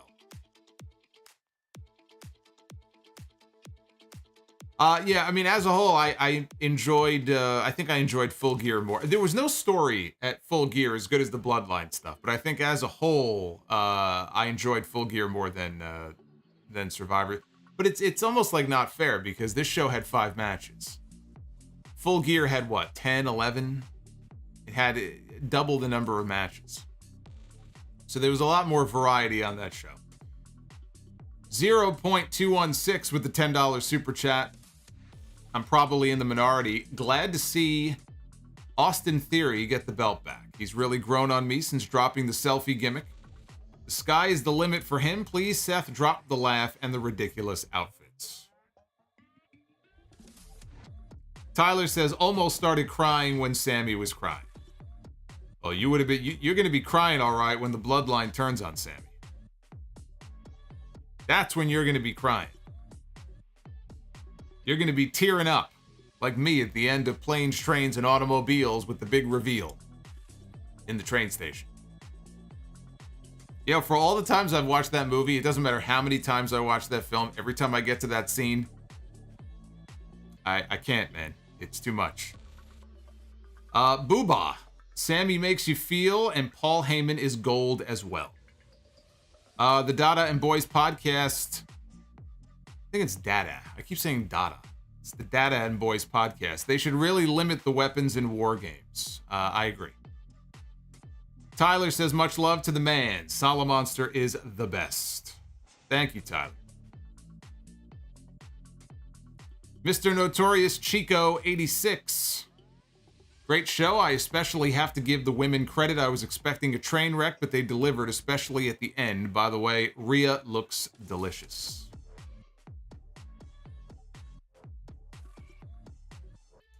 Cameron Spencer with the $4.99. Orton against Wyatt WrestleMania matches were hilariously bad. Which was funnier, the first Mania match or the second one? Both were so bad that it was hilarious. God, I mean, they were both god-awful.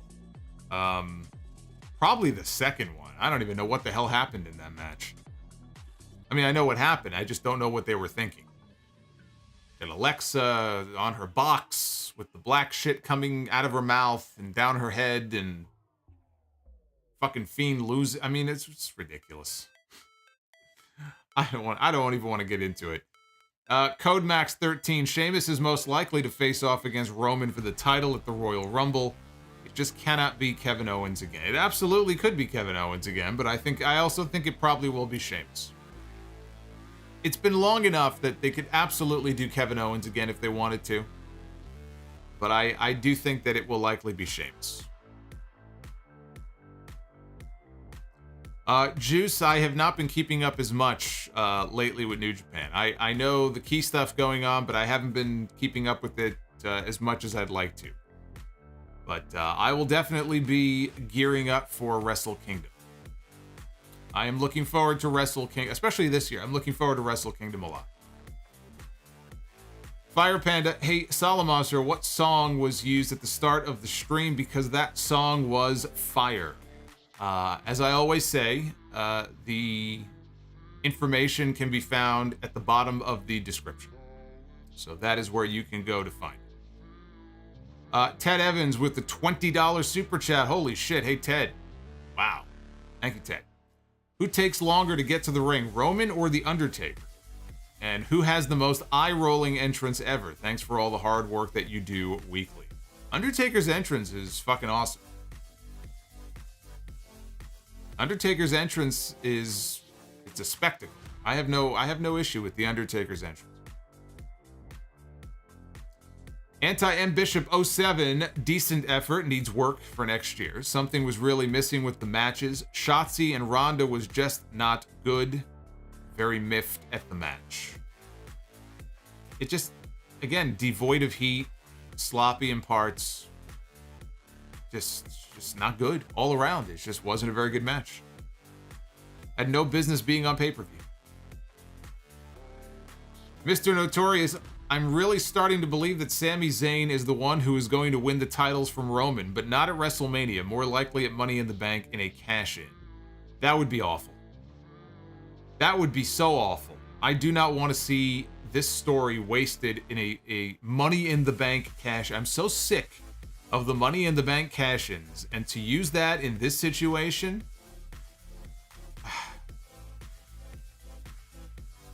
You know, if you were going to do the Money in the Bank gimmick with Sammy, he should have won Money in the Bank last year.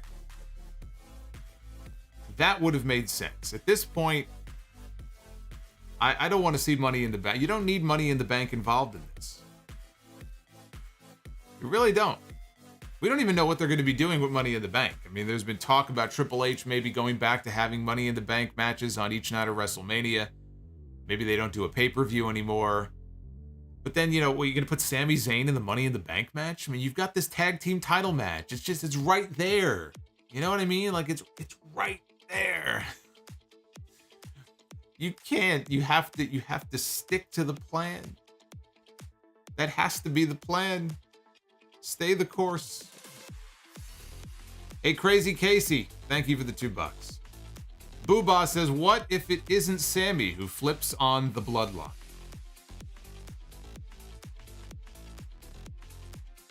Who flips on the Bloodline, or who gets kicked out? What are you referring to? James Gruesome, what a name. The intrigue is what it's all about. Yeah, it's a story, man. It's the story. A strong story, an interesting story, can really carry things on a show. I am not completely, you know, sick of all the Bloodline stuff, even though it's been dominating the television shows now for well over a year. There may come a point where I get tired of it, but they've been doing such a great job with it that it usually is the highlight of SmackDown every single week. It's the best thing going in this company right now. So I can understand if they wanted to extend it and not kill it off for WrestleMania, but there has to be, you know, every great story is going to have that payoff. And what I don't want is for them to drag it out for too long. And now you've missed a great opportunity to blow it off on your biggest show of the year.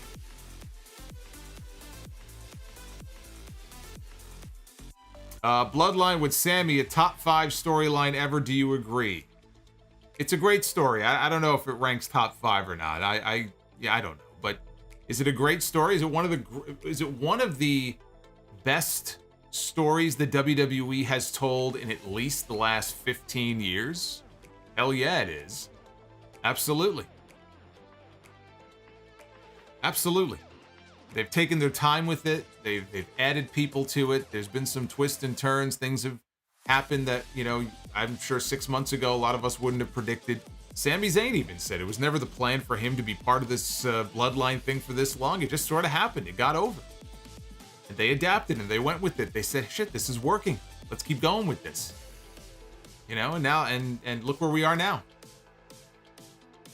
You know, you can't predict these things sometimes. Chris Minor, buy or sell a Survivor Series Punjabi Prison PLE or a Survivor Series Hog Pen PLE. Those both sound equally awful, and I would not watch either one of those. Bobby's World got bad news last night and did not sleep well. Cannot stay for the whole stream, but had to drop in and show some love for the OG. Thought this was an awesome show, and that triple threat match was way better than I expected. I don't know what the bad news is, Bobby. I hope it's not too serious. I hope you're okay. And thank you for the support. I hope you're doing well as can be. Keep me posted. Justin Jack, who do you think will take the AEW title from MJF? No idea. He just won the championship. I haven't even thought that far ahead. I mean, it could be Wardlow. Wardlow beat him. Right, Wardlow has a win over MJF. They have to come back around to MJF and Wardlow at some point. But it is so early in his run, and he's not going to drop it for a while. You know, he's not dropping it to Hangman. He's not dropping it back to Moxley. I don't see him dropping it to Jericho or Danielson or anybody like that. We've seen MJF and Darby have a tremendous match before. Darby right now, the way he's been booked, you know, I don't see Darby being AEW champion in the near future. Could Darby be a champion at some point? Yeah, he could be. And maybe Darby eventually is the one to take the title from MJF. Darby, Wardlow, I could see either one of them. I'm looking at the roster now at who else it could potentially be, but nobody else stands out to me at the moment. Hey, Raymond Laney with the 1999 Solomonster Bushwhacker Super Chat. I'm trying to remember what I was talking about that made me even do that impression on that stream.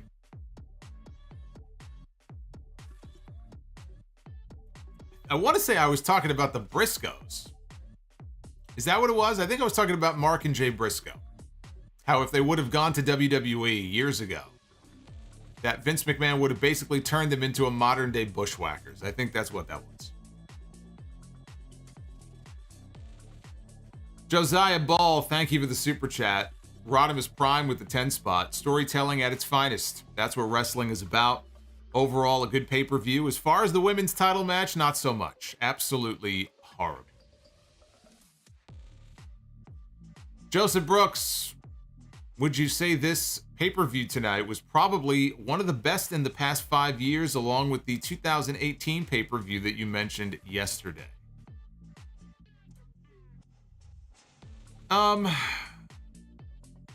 No, I wouldn't say that. I wouldn't go that far. I enjoyed it, but I did not come away from this show thinking, oh my God, this was one of the best pay-per-views I've seen in the last 5 years. No, I wouldn't go that far. I liked it, but I didn't like it that much. Rizzo, I don't know if you or the chat noticed with the Regal and AEW, the camera lingered on Roman at the end, and it left me thinking that he still is not trusting Sami. Are you talking about the backstage segment? Because I would think that after the main event tonight, did they zoom in on Roman's face when he hugged him the second time after the main event? I don't remember if it lingered on him then. It definitely lingered on him earlier in the backstage segment. Trevon Birch, I thought War Games felt neutered. Good story, though. Metal Rules with the $20 super chat. Too bad AJ Styles does not unleash his spiral tap anymore, but we did at least get a kind of an attempt tonight. The reason he doesn't do the spiral tap is because I think it's hell on his back. I think he's talked about that before. It's painful. And he was doing the spiral tap and his 20s and 30s. He's like 44 now, or 45, so I don't know that you're going to be seeing the spiral tap ever again from AJ Styles. Chris Ludek, hey Solomonster, buy or sell Brett Bulldog and Owen hugging to start the new Hart Foundation, or Jay and Sammy hugging tonight? I always go back to Brett and Bulldog and Owen, and that was an all-time segment. So I have to buy on that. Rizzo, buy or sell November 25th, 2023, the Saturday after Thanksgiving, most likely. Survivor Series. Is Regal back in WWE? Depends on how long his contract is for. If he signed a 1-year contract, I think he probably is. Yeah, I do. If he signed a 3-year deal, then he's not. It's very simple. It all boils down to how long his contract is. I believe when his contract is over, there's a very good chance he goes back to WWE. Booba with the $4.99. Not to sound too corny, no pun intended, but we don't always need flips and big spots and lots of blood to tell a good story. Enjoyed this show tonight. Isaiah Duzon. Last week I mentioned that I had a horrible job. I took your advice and I am now leaving that job. I feel like a huge weight has been lifted. Well, congrats, Isaiah. I told you, you should not be trapped in a dead-end, boring, or stressful, or horrible job that's making you miserable every day. You know, I would never tell somebody to just quit, you know, without having some kind of a backup plan or a backup fund or another job on tap. I hope you have something else lined up.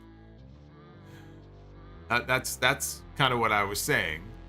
But yeah, nobody should be miserable. If you're not happy, make changes in your life. I mean, that's really what it boils down to. That's for anything, not just a job. You know, if you're waking up miserable every day, you have the power to make those changes. Uffman Entertainment, Dakota was pinned, not Rhea. Yes, I gathered that from all of the people yelling at me in the chat. Yes. I will be going back to rewatch the finish of that match when we are done here. Brock Benningfield, Women's War Games match should have been a traditional Survivor Series match. One thing I was really disappointed about, I really wish they would have had at least one classic Survivor Series elimination match. And I hope in the future, if Triple H is going to make War Games an annual thing going forward, I still would like to see them have one classic Survivor Series elimination match every year. So I hope they bring that back. Near says, Happy World Cup. Hell yeah, Ricochet and Santos Escobar are going to the finals of the World Cup next week. Ezekiel Alvis with the $4.99. This was my first ever live show, and it was worth every penny. All I could think by the end is that it's going to be a sad day when the Bloodline kill Sammy. Ray Ray with that $50 super chat drop from earlier.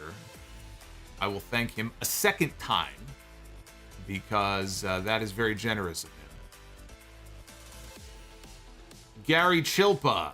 Should JBL be managing Austin Theory instead of Baron Corbin? I don't think it really fits. I wouldn't do that.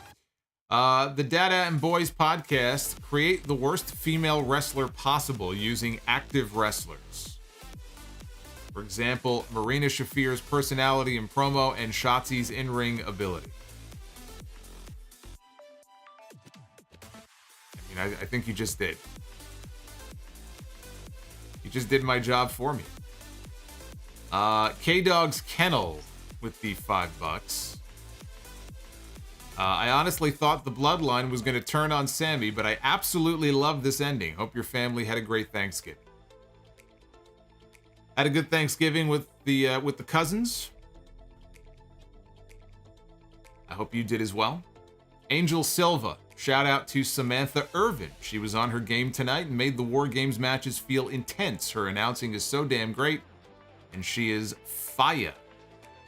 I've put her over on the podcast in the last few weeks. I think she's fantastic. I especially like whenever she introduces the members of Imperium. I think she's great. The way she does the introductions for Gunther and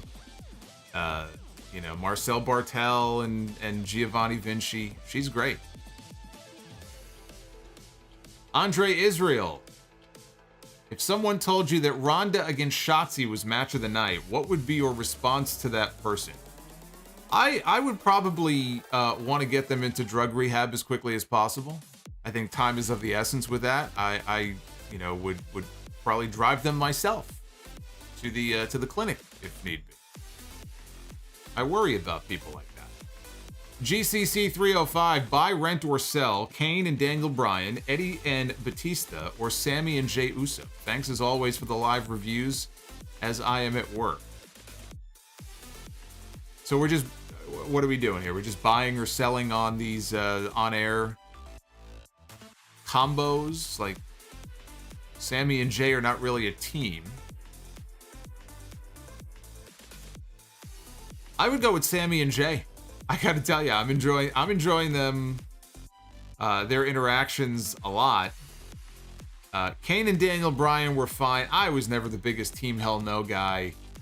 You know, Eddie and Batista, that was fine. But I would pick Sammy and Jey, honestly, over both of them. Mario DeRose with the $9.99. Why was early 2000 WWE programming so pro-heel? Triple H going over clean almost every match. The Radicals, DX, Big Show against The Rock. And I assume that's supposed to say cactus. I don't know what the hell that says. Who cuts? Never remember WWE ever being so pro-heel other than that. Really? Yeah, you missed the Authority era in 2013 and 2014 if you don't remember them being so pro-heel. I would caution you to go back and watch some of the stuff from about 9 or 10 years ago, 8-9 years ago, whatever it was.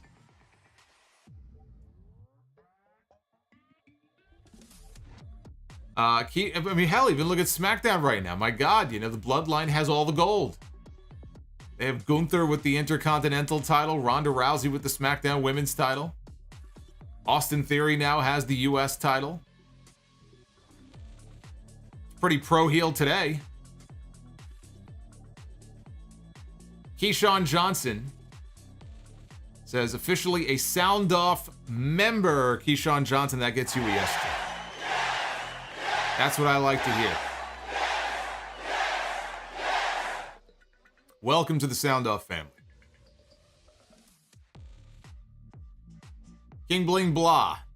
Cracks begin to form between Sammy and the Bloodline. Sammy wins Money in the Bank night 1. Roman against the Royal Rumble winner on night 2. Roman goes over. Sammy cashes in, turning on the Bloodline.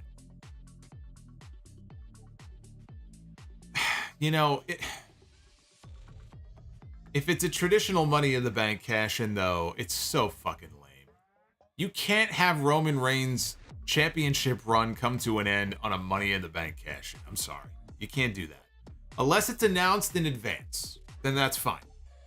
If it's announced in advance and not after he's already wrestled a match, I could tolerate that. But you have a guy who has been champion for this long, and you're going to have his reign come to an end on a Money in the Bank cash-in? Are you fucking kidding me? You cannot end his reign that way. King Bling Blah, you can't. I hope that's not what you're referring to. You cannot end his reign that way. Thirsting Howl III. Crowd loved Sammy more than Davey Boy loves doing chin locks, and at least Rousey and Shotzi wasn't as bad as WCW Snow Brawl. Keyshawn Johnson, is 92 your favorite year in wrestling? If not, what is? And what are your favorite matches from the Big Four? I can't answer all that. I don't know offhand what all my favorite. I mean, I could list a whole bunch of different matches, but 92. I know 92 was not a great, not a great year business wise. But yeah, 92, 93 are a couple of my favorites. 89 actually. 89 was a strong year, especially in the NWA it was. The Flair and Steamboat matches. Then I skip ahead later on in the decade, 97. I did not have a full appreciation for how great 97 was until many years later. 2000 creatively was a great year. I think the best year, honestly, for WWE creatively was 2000. There's a lot of different years. I don't know that it's just one year. 92 is up there, though. Mr. Notorious Chico, I admire your persistent with Sami Zayn and KO winning the tag team titles, but Sami is getting over to where a tag team title would be beneath him.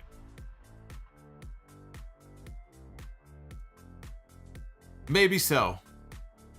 He may get over so much. I mean, it's like the Daniel Bryan thing where you can't resist it. But I just think there's no future for Sami Zayn as the champion. He could win the title, but it's not as if he's going to go on this long extended run as champion. I don't see that. I think whoever beats Roman should be the guy that you're going to build around. Then going out of that, let's say it's WrestleMania. Coming out of that show, you're going to build around that person for the long haul. I don't think Sami Zayn is going to be that guy. Hey, Dark Oblivion, thank you for the sub. You get the one Sasha Banks appearance is not at Survivor Series. It's on the Sound Up stream. There she is. Say goodbye. She just disappeared. Raymond Laney with the 19... Oh, there she is again. Look at this. Look at this. Don't give up. Just subscribe.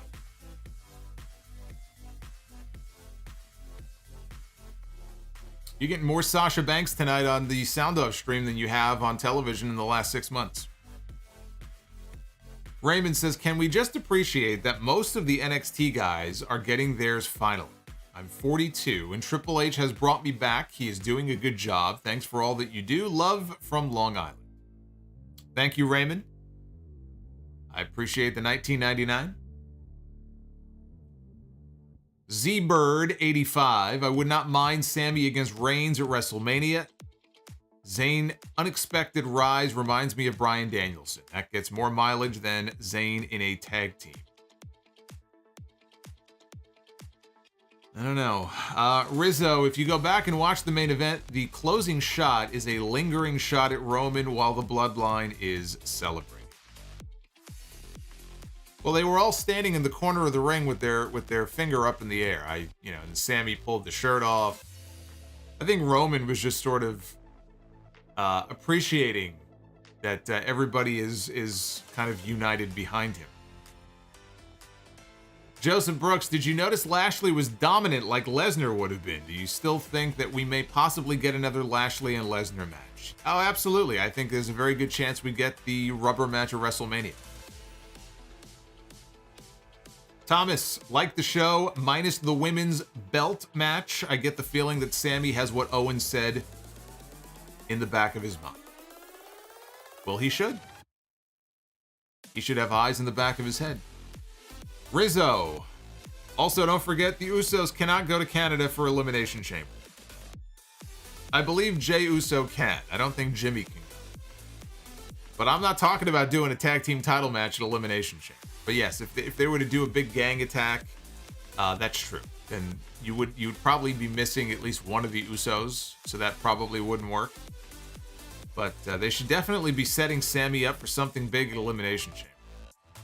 Dr. Dakota Scorpio, Kevin Owens had Roman again and gets screwed over again. Every single time he has Roman Reigns beat, he gets fucked over by somebody. Pillow v Pillow, how was the noodle pudding? The noodle pudding was chef's kiss. The noodle pudding was delicious. Cameron Spencer, Shotzi Blackheart had good matches in NXT. What is going on with her? Shotzi has had she's had a tough year. So I don't want to, I'm not trying to beat up on anybody here. I'm just giving my opinion. The match was shit. I didn't think the match was very good. And it's not all on Shotzi. It's on Shotzi and it's on Ronda, right? They just had a bad match. But Shotzi has had a shitty year. She lost, she had like two dads. I know she lost both of her fathers. I guess one of them was her stepfather. I think the other one was her biological father. I think there was some other stuff I think that happened. She's had a tough year. How much of that plays on her? Because she's had matches on SmackDown that aren't very good. I don't know what, is going on. I don't know how to explain it. The matches in NXT, it's not like they were radically better. But she did tend to have better matches there. I don't know. But I know that she's had a rough year. Bob the Builder, is All Out 2021 the best pay-per-view of the last 5 years? It might be, yes. It might be. That was an excellent pay-per-view. It's definitely a strong if it isn't the best, it's definitely in the conversation. Skywalker, if Vince McMahon was watching War Games, do you believe Vince is upset what Survivor Series has become? Or what would be his opinion of the show? I don't really care what his opinion of the show is. But, because creatively, I've been waiting for him to get the hell out of there for so long. His opinion is what has, largely ruined many of these shows. So it was about time we had somebody else's opinion in there. But I mean, as far as upset about what Survivor Series has become, Survivor Series became what it did under his watch. It's his fucking fault. What Survivor Series has become? What has it become? I mean, if it's become something that you think is horrible, then you should be blaming Vince McMahon. He's the one who made it that way. Fire Panda, Ronda against Shotzi was the match of the night. Funny little bastard. You little bastard. Chris Underwood with a $9.99. Just a quick thank you for being the best. Shout out to my buddy Nate for being a jobber. Cheers, my friend. Thank you for all that you do. Thank you, Chris.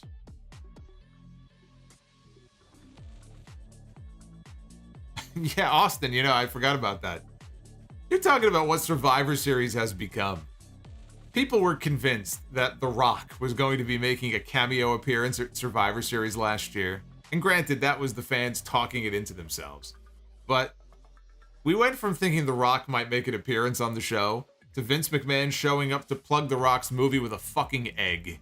They built a storyline around an egg that was stolen. You're going to tell me, oh, he might be upset about what Survivor Series has become. He was carrying around an egg. It was already a joke.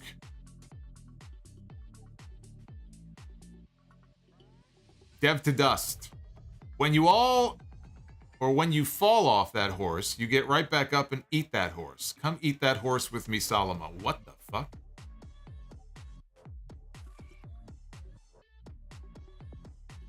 I'll stick to my noodle pudding, thank you.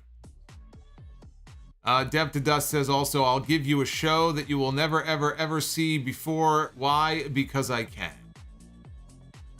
And Drew Johnson says, WWE is lame, bro. AEW is the GOAT. Yes, but Shawn Michaels works for WWE, and I would think that as much of a Shawn Michaels fan as you are, you would vote for WWE or NXT because Shawn Michaels is running NXT Creative. Does that mean that Drew Johnson is finally off the Shawn Michaels bandwagon? I never thought I would live to see the day. I'm shocked. I'm shocked by this development. Biggest Shawn Michaels fan I know. He's voting for AEW over WWE. Well, what's going on here?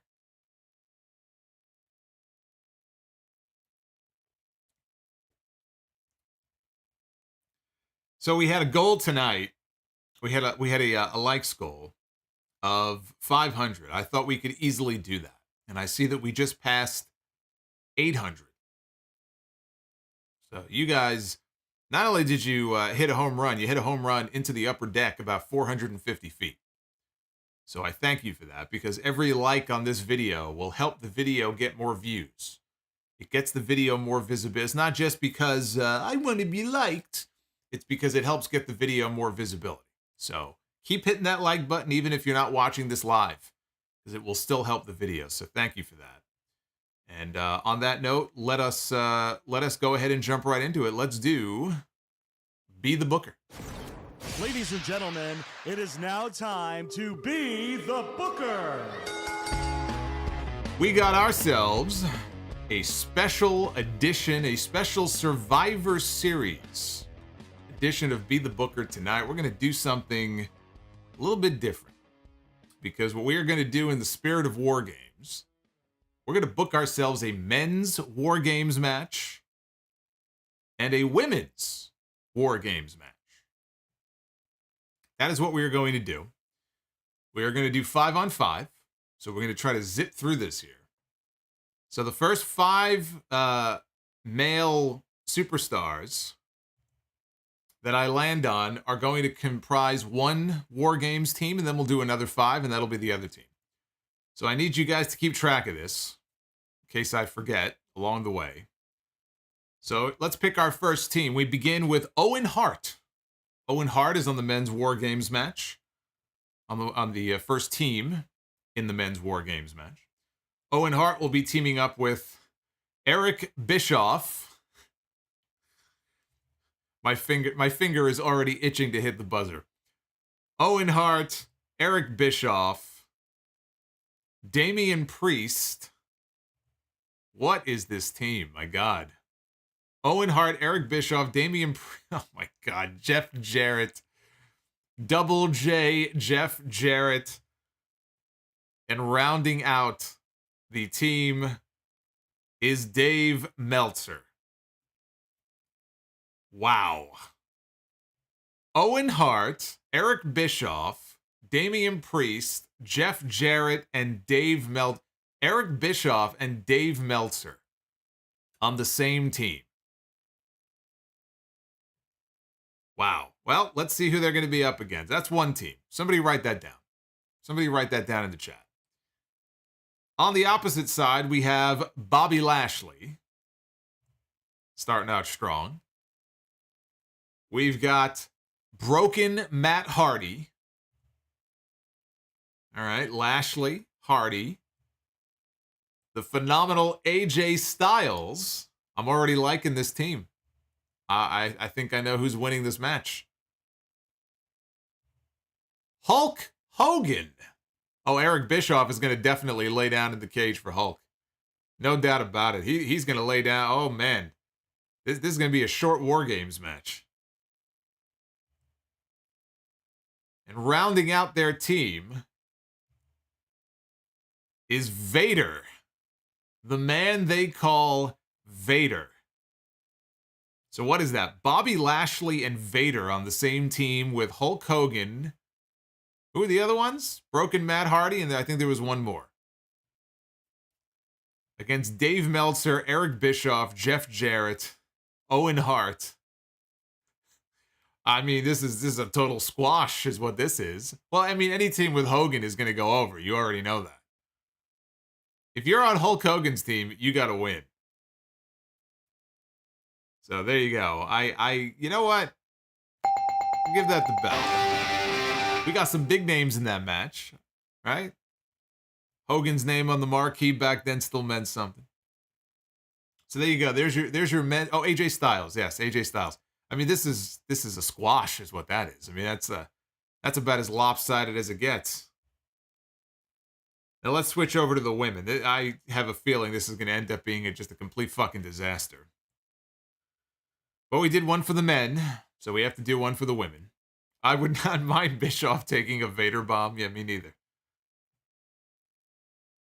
Got more super chats coming in. I'm going to be reading your super chats here. If you want to make the Survivor Series stream, you will live forever.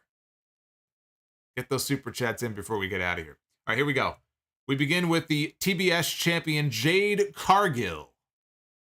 She'll be the team captain on one side. Jade Cargill going to be teaming up with Dakota Kai. She's a War Games veteran. It'll be her 5th War Games match for Dakota Kai. Jade Cargill, Dakota Kai.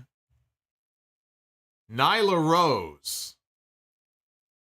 Uh-oh. We got Jade Cargill and Nyla Rose on the same team. We've got Chris Statlander. Boy, this is like Team AEW over here. Chris Statlander. And we've got...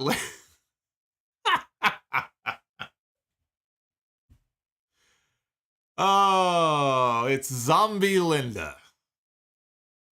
It's Zombie Linda McMahon. Jade Cargill, Nyla Rose, Dakota Kai, Chris Statlander, and Zombie Linda on one side in the women's War Games match. Drugged up Linda McMahon. And let's go to the opposing side. We begin with, oh, look, it's Tombstone Tori, everybody. Remember Kane had a girlfriend? It was Tori for a while until he tombstoned her. I'd like that Tombstone Tori. Tori, going to be on one side of the equation. She'll be partnered up with... What is going on here in this image? Let me evaluate this image here. Oh, it's Jenna Maraska. There you go. Jenna Maraska applying her finishing hold in this image to Sharmell. I'm not sure exactly. I believe she calls it the rug burn, I believe is the name of her finishing move. Well, if not, I just gave it that name. So we have Jenna Maraska. We have Ivy Nile of NXT fame. Ivy Nile here of Diamond Mine. We have Shayna Baszler. And last but not least, we have Kelly Kelly.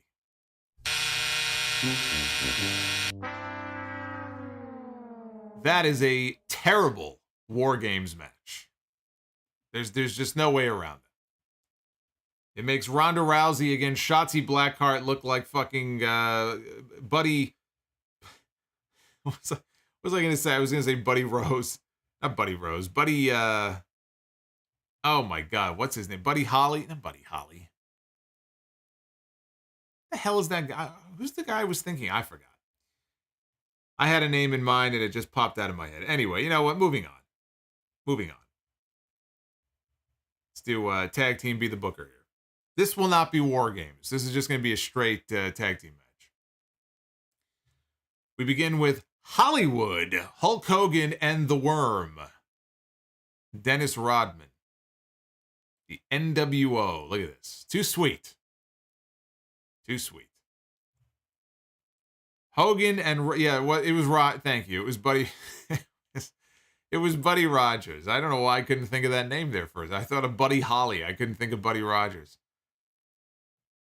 Hogan and Rodman are going to be taking on the Street Profits. Why not?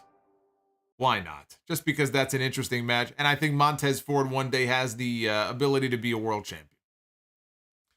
The Street Profits against Hogan and Rodman. There's a unique match that you will only see here, exclusively, on Be the Booker.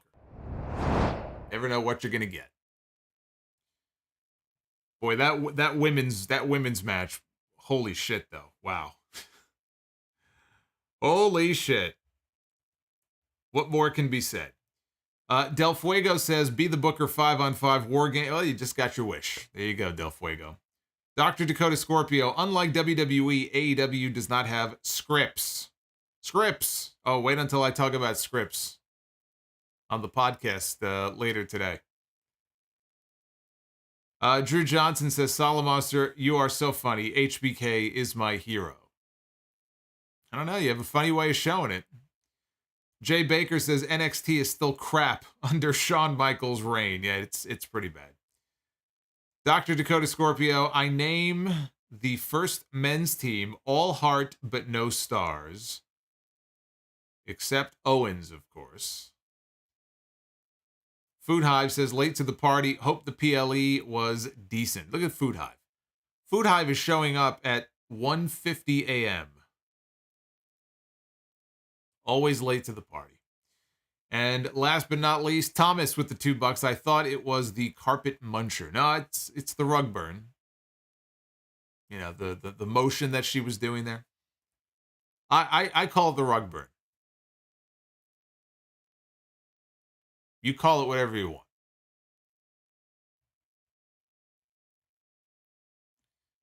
One last look here at the Twitter poll. Again, a pretty high score here for Survivor Series. So most people seem to enjoy this show. And finally, we can say that we have gotten War Games on the main roster. And honestly, with the Bloodline story, it could not have come at a better time. I'm going to be back with you live on Monday night after Raw, but I'm going to be with you tomorrow, which is actually today, because I have a podcast that I have to record in the next several hours. So good luck to me. That'll be episode 784 of the Solomonster Sounds Off. We'll talk Survivor Series Fallout. I have to go back and watch the end of that women's match, the War Games match. So I may have some more thoughts about this show as I think more about what we saw tonight. We'll also talk about AEW. We'll talk about the Elite mocking, trolling CM Punk on Wednesday, and why I was very much sports entertained by that. But we'll talk about that. We'll talk about how Colt Cabana almost died in his match with Chris Jericho. We'll talk about Cain Velasquez. Remember him? And then he was arrested for trying to murder somebody. He's going to be wrestling. Oh, yeah. Next weekend, he's going to be wrestling for AAA. They're letting him out so he could wrestle. So we'll talk about that. And I'll talk about scripts and some of the stuff that happened on NXT this week. So again, episode 784, that'll be dropping tomorrow on all the usual audio platforms. I hope you will definitely tune in and download the episode. Thank you for your support tonight. You guys have been awesome. We have some more super chats here. Liquid Sharingan says, good pay-per-view. The first match was Botchamania. Keyshawn Johnson says, most prestigious wrestling championship. Are we talking today, right now? Most prestigious wrestling championship. You know, for a while, I would have said the IWGP championship. I still kind of feel that way, to be honest with you. There's just something about that IWGP title where I still feel like it feels like the most important championship in all of wrestling. Maybe because it doesn't change hands as often as a lot of the other ones do. But, you know, in WWE now, we've had Roman Reigns have this extended run. AEW, it's played hot potato in recent months. I think I would still go IWGP. I think I'd still say the IWGP belt. Turtlehead says, now I am immortal. All right. And Drew Johnson with his Shawn Michaels appreciation tweet. And he puts the goat, little goat emoji. That is a goat, right? It looks like a goat. Is that a fish? What is that? Maybe it's the Shawn Michaels Jesus fish that he's putting in there at the end. No, that's a goat. That's a goat. Thank you, Drew. See, I thought you were going to reserve that emote for me. I feel let down by this. Thank you for the stream. I will see you for episode 784 tomorrow. Be well, stay safe, have yourselves a great night, and we'll do it again real soon. Thanks for the love. I'll see you guys soon.